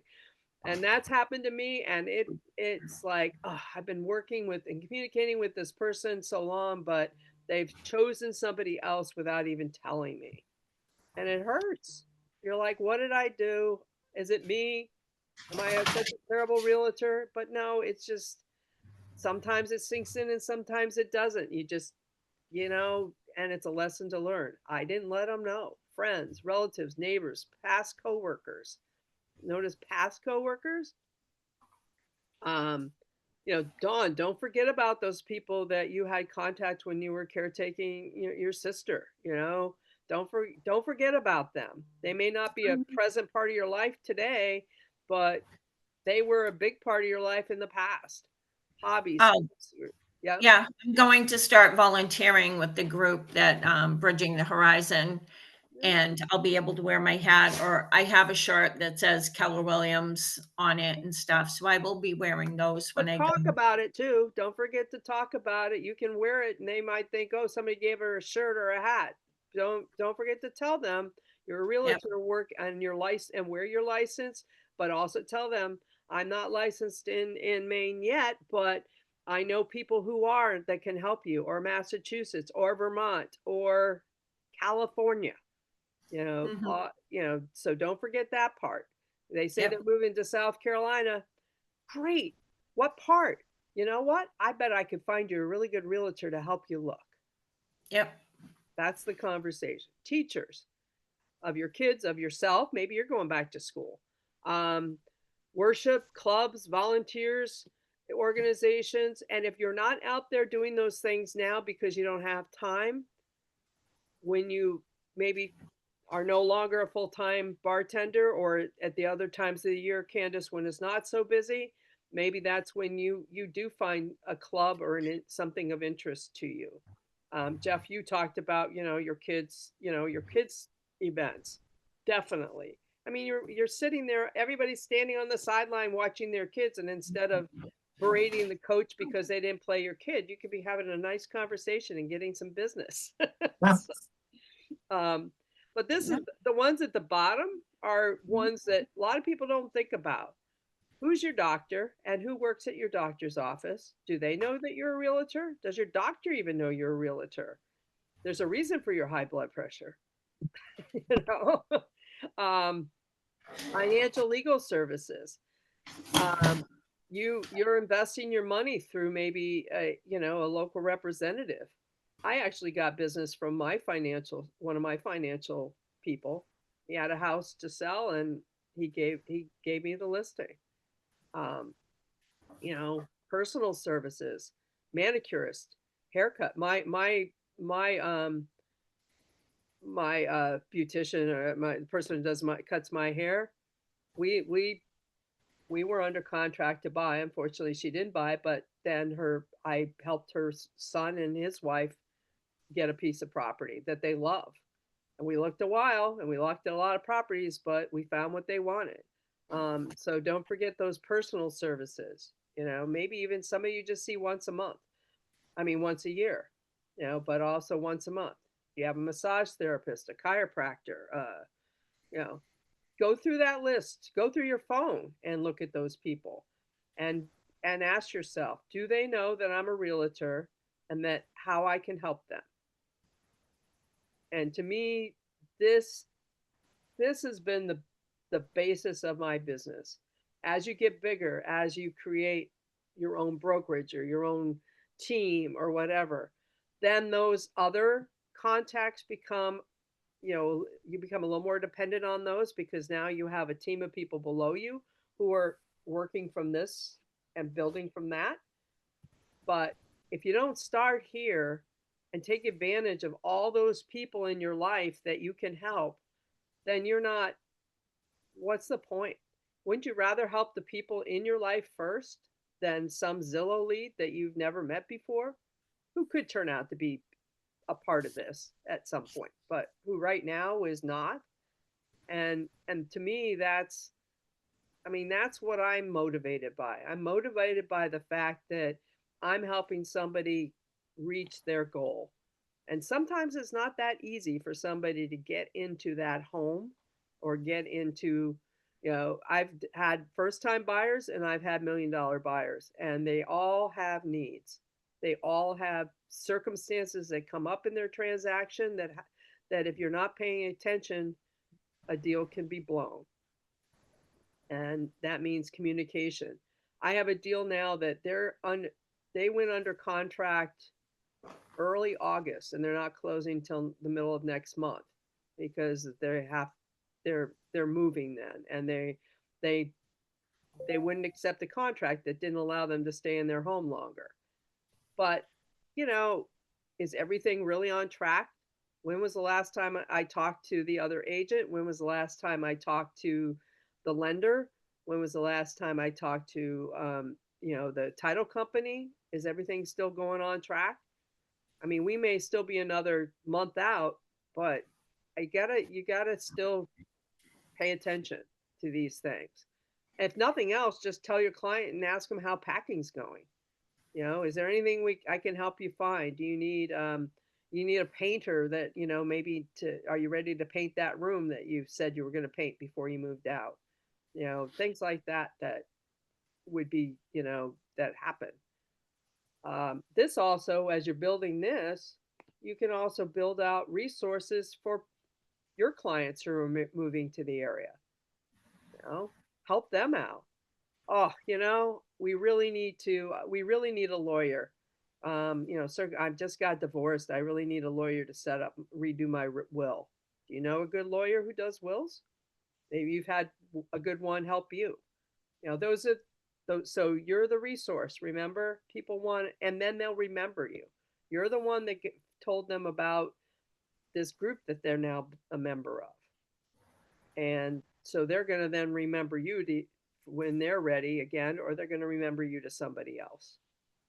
So this, to me, is that next step of, you may not have a big database yet, but you do. There it is. That's your start of your database. Those are the people you need to talk to when you are making those phone calls. And if you don't have a number for somebody at church, is there a church directory that has everybody's phone number? Or ask them the next time you see them. Say, I've been meeting, I would like to talk to you about my business. And I'm interested in your business. Don't forget to ask people about themselves. Everybody wants to talk about themselves. Right, Jeff? Oh, yeah. Listen to me. I've been talking for a long time here. So this is categorizing your sphere of influence, building it every day.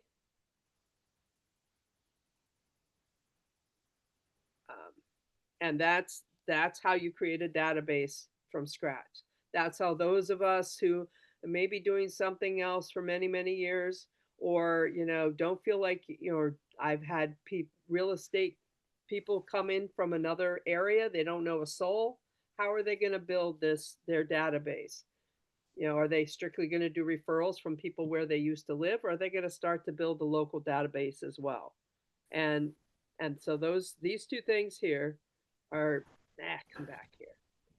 Categorizing so you can stay organized in contacting these people and doing it every day that you work. You're working part-time. That doesn't mean every day of the week. I personally work, my life circumstances is that I can work every day or choose not to.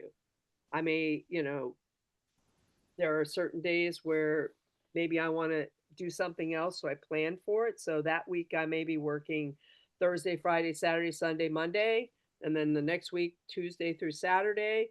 I mean, you can do the same every week if that's what your family requires or your lifestyle requires, or you can choose to do it differently. But you should decide for yourself how you're going to do that and how you're going to build and make sure you communicate that with these people. Maybe they need somebody to show them houses on Saturday, but Saturday is your day where you're you're a referee for basketball games all day long. So maybe that's not the best. Or you get a showing agent that you pay to do those showings, but you build a relationship and take care of everything else. Get creative. Um, oops. There's a bold law. Do you know what bold is? Yeah. Okay. All right. I don't know if any of you have taken bold. I know we just had it recently in the market center. Yep. Yeah, you took it, Jeff. That's awesome. Yeah. Yeah. It was the first. Yeah, that was my first day of my license. Actually, was the first day of class. Oh wow, that's really Yeah. cool. Yeah. Now, I waited a year before I took bold, but I'm glad I did, and it's changed a lot. And I wish I had had time. Unfortunately, the middle of the summer is not ideal when you work in the North Country of New Hampshire and Maine. It's just way too busy. So there was no way I could drive down to Portsmouth one day a week or keep up with the exercises. So I mean, for me, the middle of winter, even though the commute can be, a bit hairy at times, but I took bold twice now, and it was both in the winter or early spring. So, um, but it's a great thing to take if and you find a way to fit it in your schedule. You get all sorts of tools, and there's a series of laws, and this is one of them. Change the way you look at things, and the things you look at change. Perspective is totally what makes or breaks a day. You can see something as positive, you can see something as negative, and you can see something as I need to change or they need to change. Most cases it's I need to change or I need to do something different. So if things are not working the way you expect them to or want them to, then maybe you need to change your perspective and the way you do things. And I think that's true of this whole lead generation. If something's not working for you, you've sent out postcards for 2 years now and not gotten a single lead from them. Maybe you shouldn't. Maybe postcards isn't the way for you to go. Or you've done, you've gone to, I don't know, you've gone to soccer game after soccer game and talked to every single parent that's come to the games and still not gotten a single, feel like you have a single relationship. Maybe you're not so great by doing that sort of thing. Maybe there's another way for you to be more effective. Maybe you need to pay for leads, and you know, that's going to work for you better. We all need to figure out what our thing is that works. Add more personal information to your sphere of influence contacts. Again, take good notes. Find what is that other person about? What do they like to talk about? That's a good question, that you need to ask yourself. When I'm calling Joe Smith, what does he like to talk about? Maybe he likes to talk about fantasy football. Maybe he likes to talk about his kids. Maybe he likes to talk about his business. Maybe he likes to talk about his vacations. Maybe he's a wine connoisseur and likes to brag about all the different wines he's had. Who is that person? And and in turn, who are you? So that you can fit that part of you that fits with them or not. You may choose, that guy's not somebody I want to deal with. And you get that choice too. That's a joy of people business. You don't have to work with anybody. And you can fire people that things are not working out with. Don't be afraid to do that. If they're making your life miserable, the next call should be to Jen Vashon. Help. It's not working out with this person. We're under contract with them. I want to end this contract. Is there another agent that you think of that has dealt with situations like this? Or should we just fire him as a firm? That's happened too. But don't be afraid to fire people. Even I know when you're starting out, it's like, oh, I can't afford to let a deal go, but it may be sucking all your time so that you're missing out on other deals too. Just ask. If you don't ask for the business, that's a big mistake a lot of realtors make. I'm a realtor. I would love to talk to you about when you're ready to buy, sell, or maybe you know somebody that I should know who wants to do real estate. But then the next question is, so do you know anybody? This is who I am. This is what I do. I know a little bit about you. But if you don't ask for the business, what's to say they're not going to take it someplace else? So if you hear that a friend of yours is thinking about selling, call them up and ask them to work with you. Don't just assume because they're your friend and they know you're a realtor that they're going to. They may not even think of you in that respect because it's out of context. All right. Strengthen casual connections through conversations, showing interest in people. Come on, you. Join groups. I'm sorry, that will connect you with people with similar interests and values. I love to read. I belong to 3 book discussion groups. I love theater. I play in a community band and I've held public office, and those have been similar interests and have all gotten me business. Referrals, again, as you meet other realtors, if you refer business to them, they might refer it back. And don't be afraid to make contacts. And that's where, like going to some of the national conventions, once you're ready for that, you can meet referrals and, people who are coming from other states and other parts of the country, but also fairly locally. I mean, I'm not going to do business in Portsmouth. I don't want to drive an hour and a half to do business. Not when I know that there's 600 agents or another 500 agents working down there who know the area better than me. I'd rather take my 25% and say, here's a good agent, enjoy. So, you guys should be sharing your information with each other as well as I can share mine with you.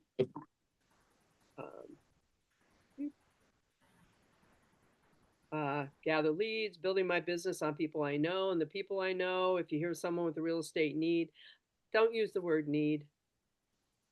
I'm just going to say, I know it sets off alarms in my head. You don't know what I need, and you don't know what other people really need. You want to know what people are interested in or want. Don't use the word needs unless you're saying, okay, if you're buying a house, here's your needs versus your wants. These things you have to have in a house or you won't move there. These are the things you would want to have as well as the needs. And those things are more flexible. That's the only time I think needs should come into the conversation. That's a personal opinion I'm sharing with you because I think too often people use that expression and the first thing that I say in my head subconsciously is, you don't know what I need. So I'm just saying it's a trigger point for me, and I think it is for a lot of people. All right, so here we go. Best practices. When you're doing your lead generation, track your sources, make sure that they go into that database so there's a way to keep track of how many times you contact them and what are their audit your lead sources. Where are they? Have you done business with them? Diversify your database. You're not like just the soccer moms because, eventually you're going to run out of business. So, and be consistent in your contacts.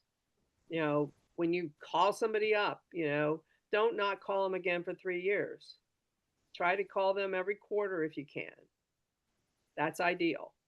At least twice a year.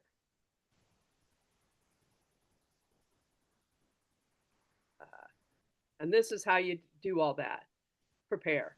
Burst your mind. Just confidence. I'm going to go do this and I'm going to come out of this today with at least a new lead and a new appointment.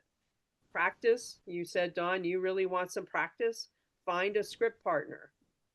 Call Jen Bashon. Say, hey, I'm really looking for a script partner. Do you know anybody else who's looking? That's one way to do it too. Know who you're going to call ahead of time. It may just, be in your phone, but have their name down on a piece of paper or on a list on your calls. This is who I'm going to call today. Even if it's as general as I'm calling, the first 10 L's that I get a hold of. But know who you're going to call. Then actually call and have conversations. And then when you follow up. Look, take those notes and put them in your database. Take the information. You learn their birthday. You learn their address. You learn now they're on your Christmas card list or on your mailing list. And then follow up if there was something specific to follow up on. Oh yeah, I've been thinking about, selling a house, but I just really don't know if I can, if I can't find something else to downsize to and afford, I don't know. Oh, good. We should have we should make a time to have that conversation and talk about the market. When are you available? Follow up on that. Don't just say, oh, that's interesting. Well, let me know when you're ready. Follow up on it. They may not be ready for a year, but wouldn't you like to be that person who's there in a year for them? Oops. Come on. Sorry about this. For some reason, my other one was not working. All right. And then before you do this, make sure that you've cleared that time. Turn off your phone to other messages. Don't look at emails. Don't get distracted by the cat or the kid. Don't be, be ready for, store provisions. If you're going to be making 4 hours of phone calls, you're going to probably need a break. So schedule that in. You're going to probably need something to drink and maybe a snack in between calls at some point.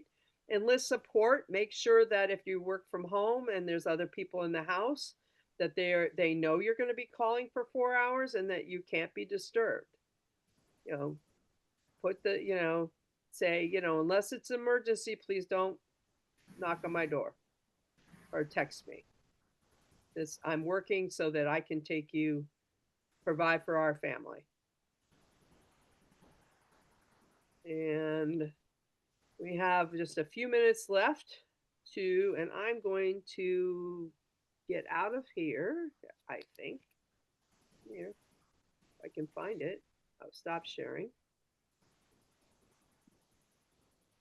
There we go. All right. So we went through the slides. We went through a lot of information. And I just want to take a minute to ask you what now that you've seen this information, what are some ideas that you came out of it with who you might be doing some lead generation with? How about you, Candace? Are you there? I'm here. Yes. Hi. Okay. No, I've been listening. It was really good. I didn't even think about like the doctors and all the ladies at my nail salon in York that I've been going to for 8 years. There's a lot of things I don't even think I've tapped into. So I think you just opened a huge door for me. Excellent. So are you going to follow through? Yes. Okay. Yeah, Yes. no, I mean, I have an appointment this week with her. I'm definitely gonna talk to her. I have a doctor's appointment in a couple of weeks. Like I'm gonna talk to them. I didn't even think about those people. I have a massage therapist I see every 2 weeks. Yeah. Don't forget the nurse and the receptionist at the doctor's office. Okay. Yeah, that's great. Because they probably have a little more time for the conversation as well. Mm-hmm. So, because that's what, they're there to, kind of buffer the doctor who's probably, crazy, like I'm on 10 minutes for each appointment because of insurance demands.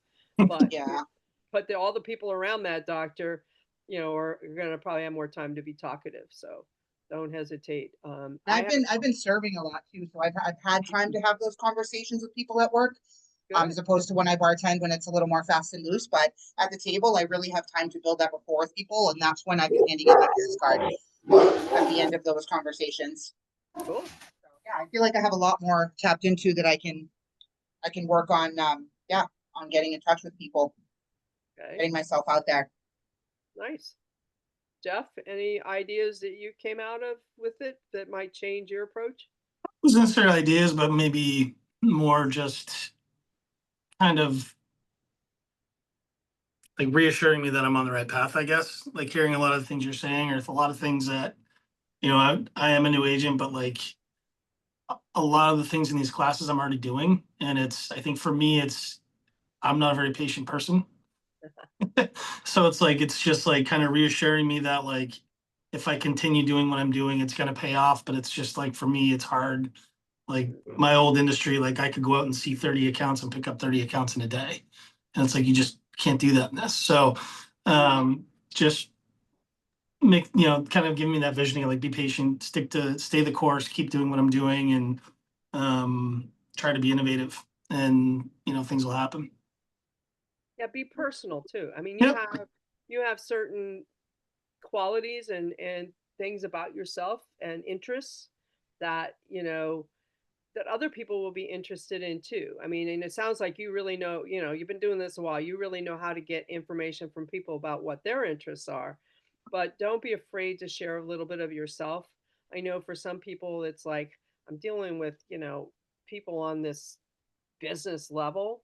But I think sometimes in real estate, to get a little personal without being vulnerably personable. I mean, it's not like you're still working for them, but also to, sometimes they like to know that, what you do, or something personal about yourself. And it also opens them up to then sharing something personal about themselves, which can help, because buying a home is so different than like buying wine or Yep. or I mean, Yeah. it's so personal. And and I think sometimes a lot of realtors, it's like, well, this is business, I can't be personal. But yeah, I think you have to be a little personal, without being vulnerable. I think there's a difference.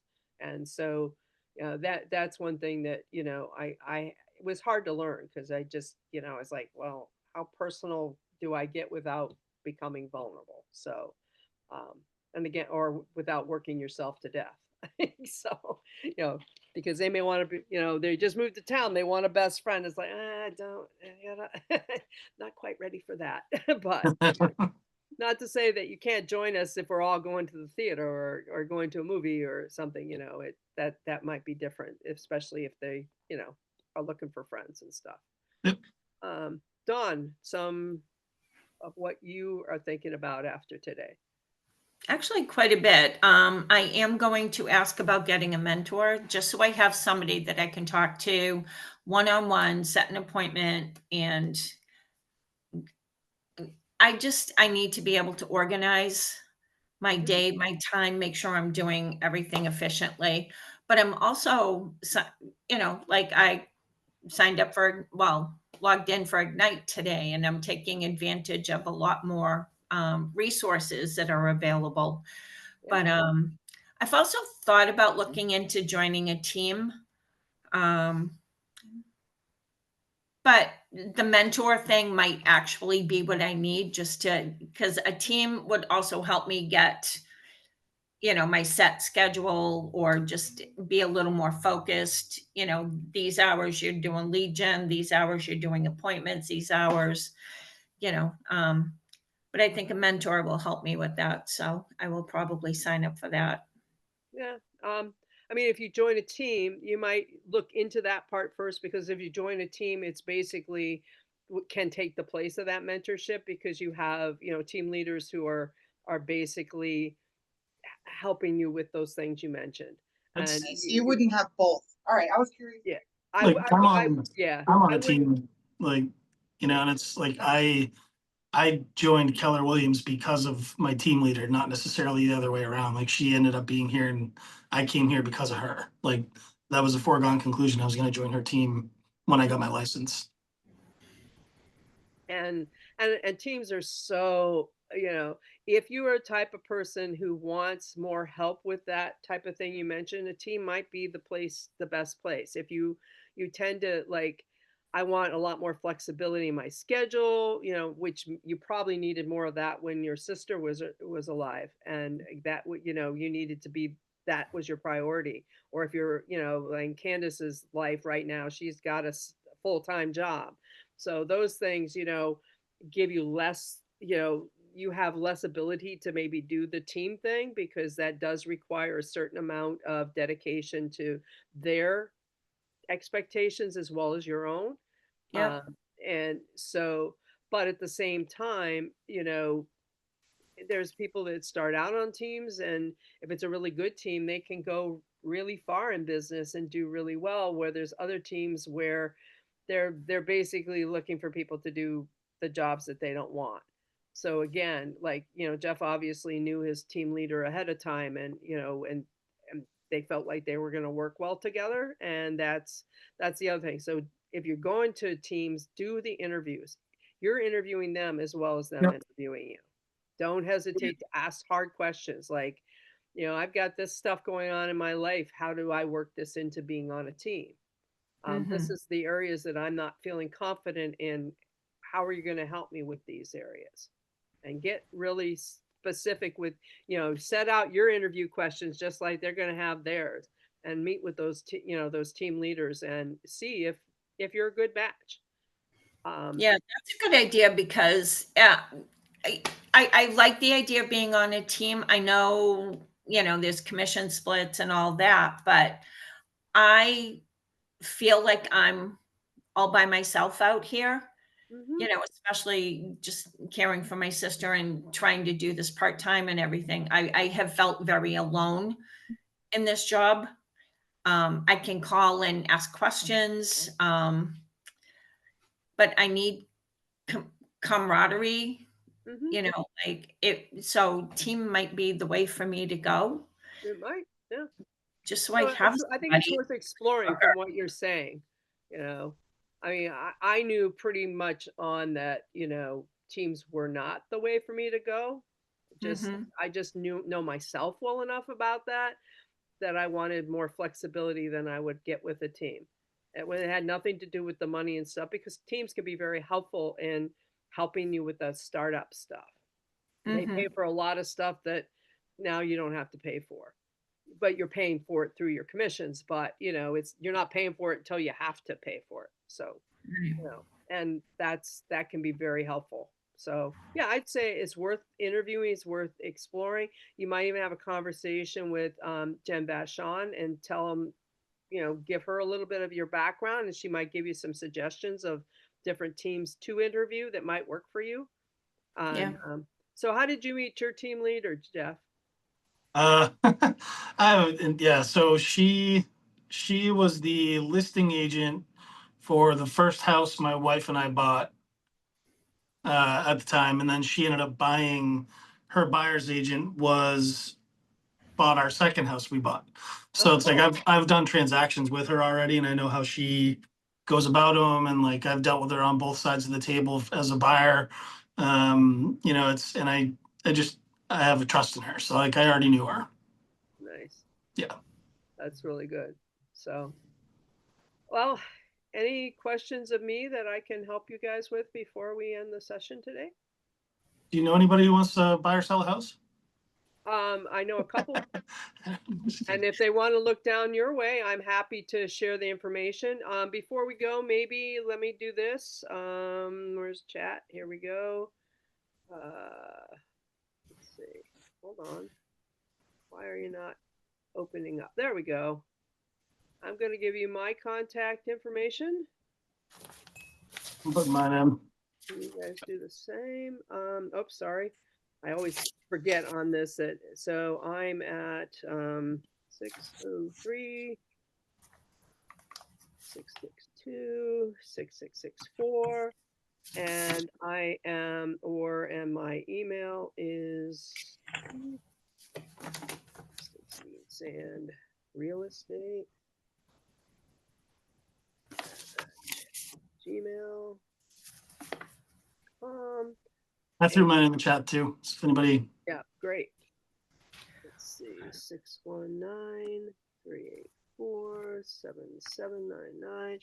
And I work North Conway and Western Maine. Oops.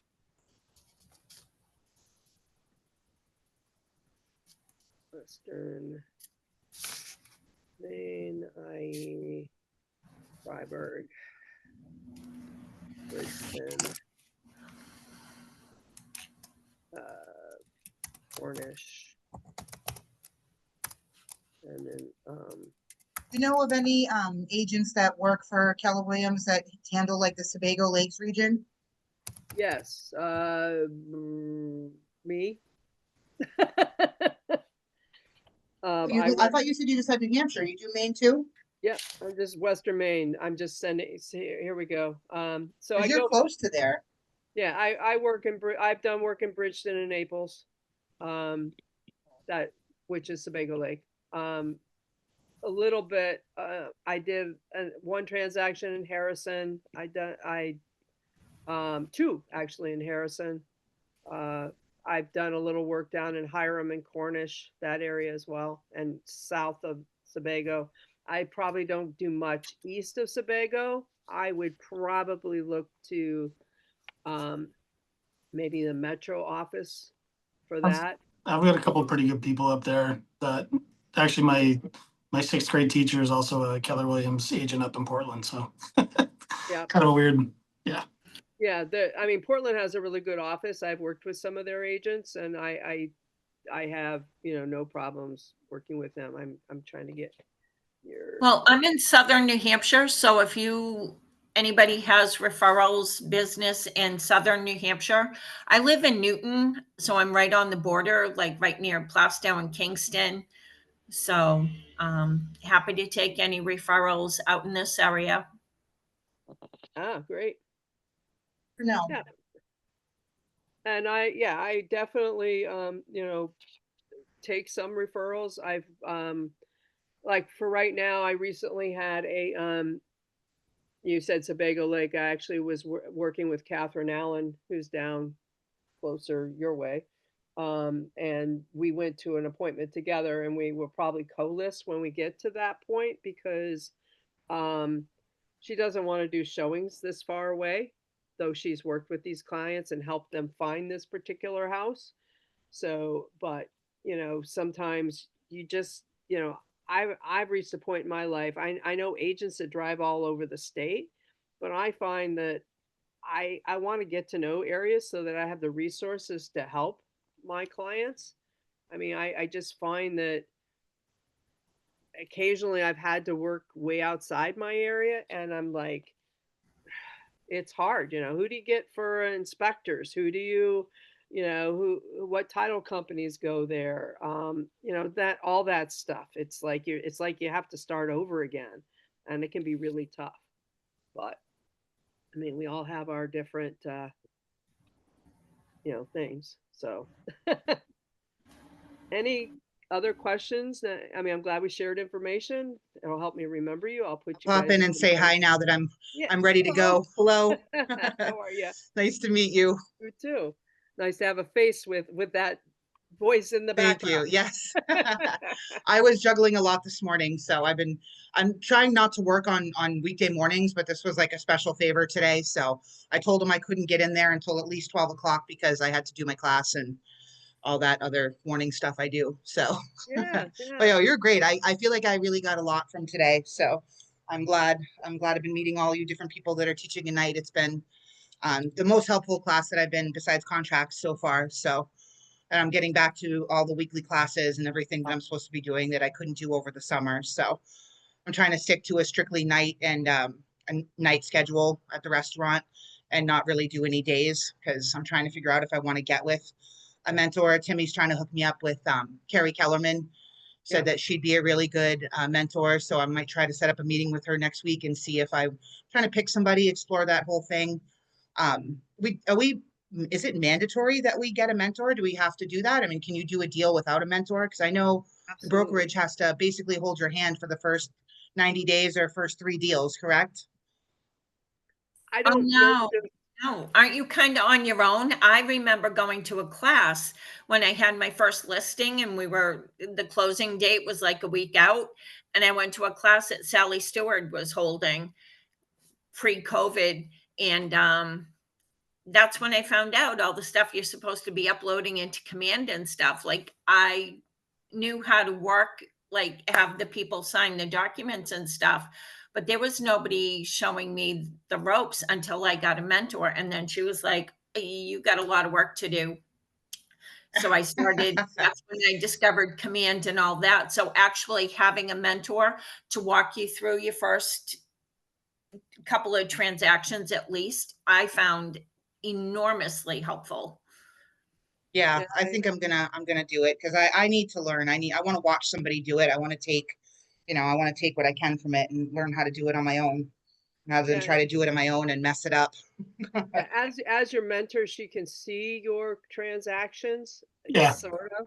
You know, it's almost like a broker. They can help you with those transactions, like a team leader can do the same. yeah. Like if you're on a team, they have to be on your first 3 deals. Like they have to be included on the paperwork. I thought that's what they said for regardless at orientation, but maybe I'm remembering wrong. Yeah, I don't know. I started different. I started right on a team, so that's all I know. But Yeah. yeah. And another thing you can do is you can co-list or co-buyer agency.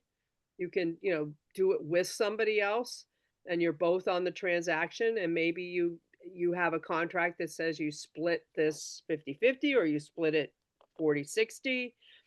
I've done that with people as well. That way you both are seeing the same paperwork and you can help each other. So you might be Okay. willing to get an agent to do that with you, especially if you bring the referral to that agent and they're making 50% of the deal. Then you split things like advertising. Maybe there's signs in the yard because you don't have a sign yet. So that's another way to do it. My second listing, I co-listed because it was a little higher price point than what I'd been doing. And I knew that, it may cost a little more to get this sold. And, as it turned out, I did most of the work anyway. All she did was basically pay for advertising, but I did all the showings. I did all this and all that. And she didn't even help that much with the paperwork. But, it can really depend. Hopefully you'll have somebody who will be, helpful. But that's Yeah. another route you could take. I just basically I signed up for somebody's downline when I joined Keller Williams, and that's the person I went to like learn how to put something into the MLS. Um, Hmm. she gave me suggestions for listing presentations. I also went to other agents and asked them can I see your listing presentation? Are you willing to share it? And a lot of agents were willing to share it. So that gave me a lot of ideas for creating my own. Um, Presently, I don't have a good listing presentation, which I'm embarrassed to say. The program I was using before, I don't really like that much. So I'm really looking forward to learning Canva, our new resource here. Yeah, I'm gonna be going to that class. Yeah, unfortunately, I can't go to the class because that's when our real estate golf tournament is up here in the North Country. So, which it's also a fundraiser, so I can't really do that. But I there's online classes too. So, but Mhm. I thought, oh, perfect, because everybody I've talked to has ever used Canva. It sounds like such an easy, you know, presentation thing. Great for graphics and stuff like that. So I'm looking forward Yeah, I to. want to learn all that stuff. I'm really hoping to just fine tune all these skills and get all the knowledge I can over this fall and winter. So rolling into next spring, summer, I'll be where I need to be. But just, again, I don't care if I know all the ins and outs of Canva, but I do need a new listing presentation. So I'm going to learn how to do a listing presentation on Canva. And again, Mm. that's focus on one thing. And if you can use that regularly, then maybe then the next time you'll learn something different on a different program or whatever. But it's not worth your time to learn all the ins and outs of what Keller Williams offering. It's too much. You just spend all your time in classes and learning. Don't apply then. It's much more important to get on the phone and make those mistakes and get out there in the world and then learn it. I have to do a listing import and things. So take that, focus on, if you don't have a listing presentation, focus on that on Canva because that's something you're going to need at some point in time. So when you go to that Okay. class on And a Tuesday, sign. I yeah, got that Oakley website. I'm gonna get some signs. yeah, Oakley's great. Yeah, and they make it really easy to set it up. But and also go to the compliance page, and it'll tell you exactly what Yep. needs to be on your sign and how big the different things need to be. So, Yeah, I was going back and forth with Colin for weeks on my social media and my business cards and everything. So yeah, I have the style guide and the compliance guide up on my good. computer. I got all that. Yeah. So yeah, and because that can be an expensive mistake. Signs are not cheap. I also recommend open house signs. I had mine. I had bought mine originally. I had 5, I think, to get people directional signs. I had all 5 of them stolen this summer. Never ever. Did they say Keller Williams or they just say open house? They just said They have Keller to say Keller open Williams? house. Mine said Keller Keller Williams Williams open house. house. Yeah, 7 of them. No, I had They 7. all got stolen. All got stolen this summer. I've That's never heard of terrible. it. 8 years into it, and I have signs stolen. I'm like, really? Wow. I had open house signs stolen this year too. Like, what the heck? They're, Is that they're like shady other realtors? What's up with that? I Sounds don't tight. know. I mean, they were both in association communities, and I just think somebody just didn't want Oh, finding the okay. house or something. I don't know. It was ridiculous. And yeah. But you know, luckily I'm in a position I could buy new. It was one of those expenses. You're just like, really? These signs lasted 8 years and That would now make me I have mad. to replace them? Not because they wore out, but because people were whatever. Yeah. yeah. But yeah, so it can happen, but I'm just trying to help you with managing your resources and what you have, because starting to be a realtor is expensive. License is expensive. Boards are Oh yeah, I've already expensive. spent a bunch of money and I haven't even got close to doing a deal yet. So I know you got to spend money to make money, and I'm looking at it as a future investment, an investment in my future. So I'm not looking at it like it's a huge expense, because you got to invest in you go same thing if you're going to buy a restaurant, you got to put some money up, you got to put some time in, and then it'll be really profitable for you once you figure out a good business model, Exactly. Oh, and go to business planning clinics, even if you're, on a team. It's a really valuable way to get organized. I know, Jeff, you were talking about, um, some of the, the backup stuff to make your business solid. Business planning clinic is really good for that. And North Conway has one next week, next Friday, maybe. So, How and often do they do those? Because I can't make next Friday. they're going to do like 6 of them throughout the end of the 4th quarter. So Oh good, okay. they'll be in the different market centers. So you can, but it's fun to go to one in a different market center because you get to meet other agents. Yeah. And, but I'll probably do North Conway because Tim's usually has a smaller group. It's like, and I like to keep him company, and he's such a great presenter. So Yeah, he's great. He's been so helpful already. I've met with him a few times, and he's already given me so much great advice, and I just love talking to him. I agree. He's a All right. Toposaurus Rex, and I love it. We're 17 minutes past time. Thank you for Yeah, your I gotta run. time. Thank you so much for today. I gotta hit the road, and I will be in touch. I will reach out. Nice. I like that. Thank you so much for And today. But feel free to call. I'm happy to share whatever knowledge I have. So awesome. Yes, I will definitely reach out. Nice meeting you Yes, all. thank you. Have a great weekend, guys. You I'll probably too. see you in another class. Thank you very much. Bye. Bye. Thanks. Thank you.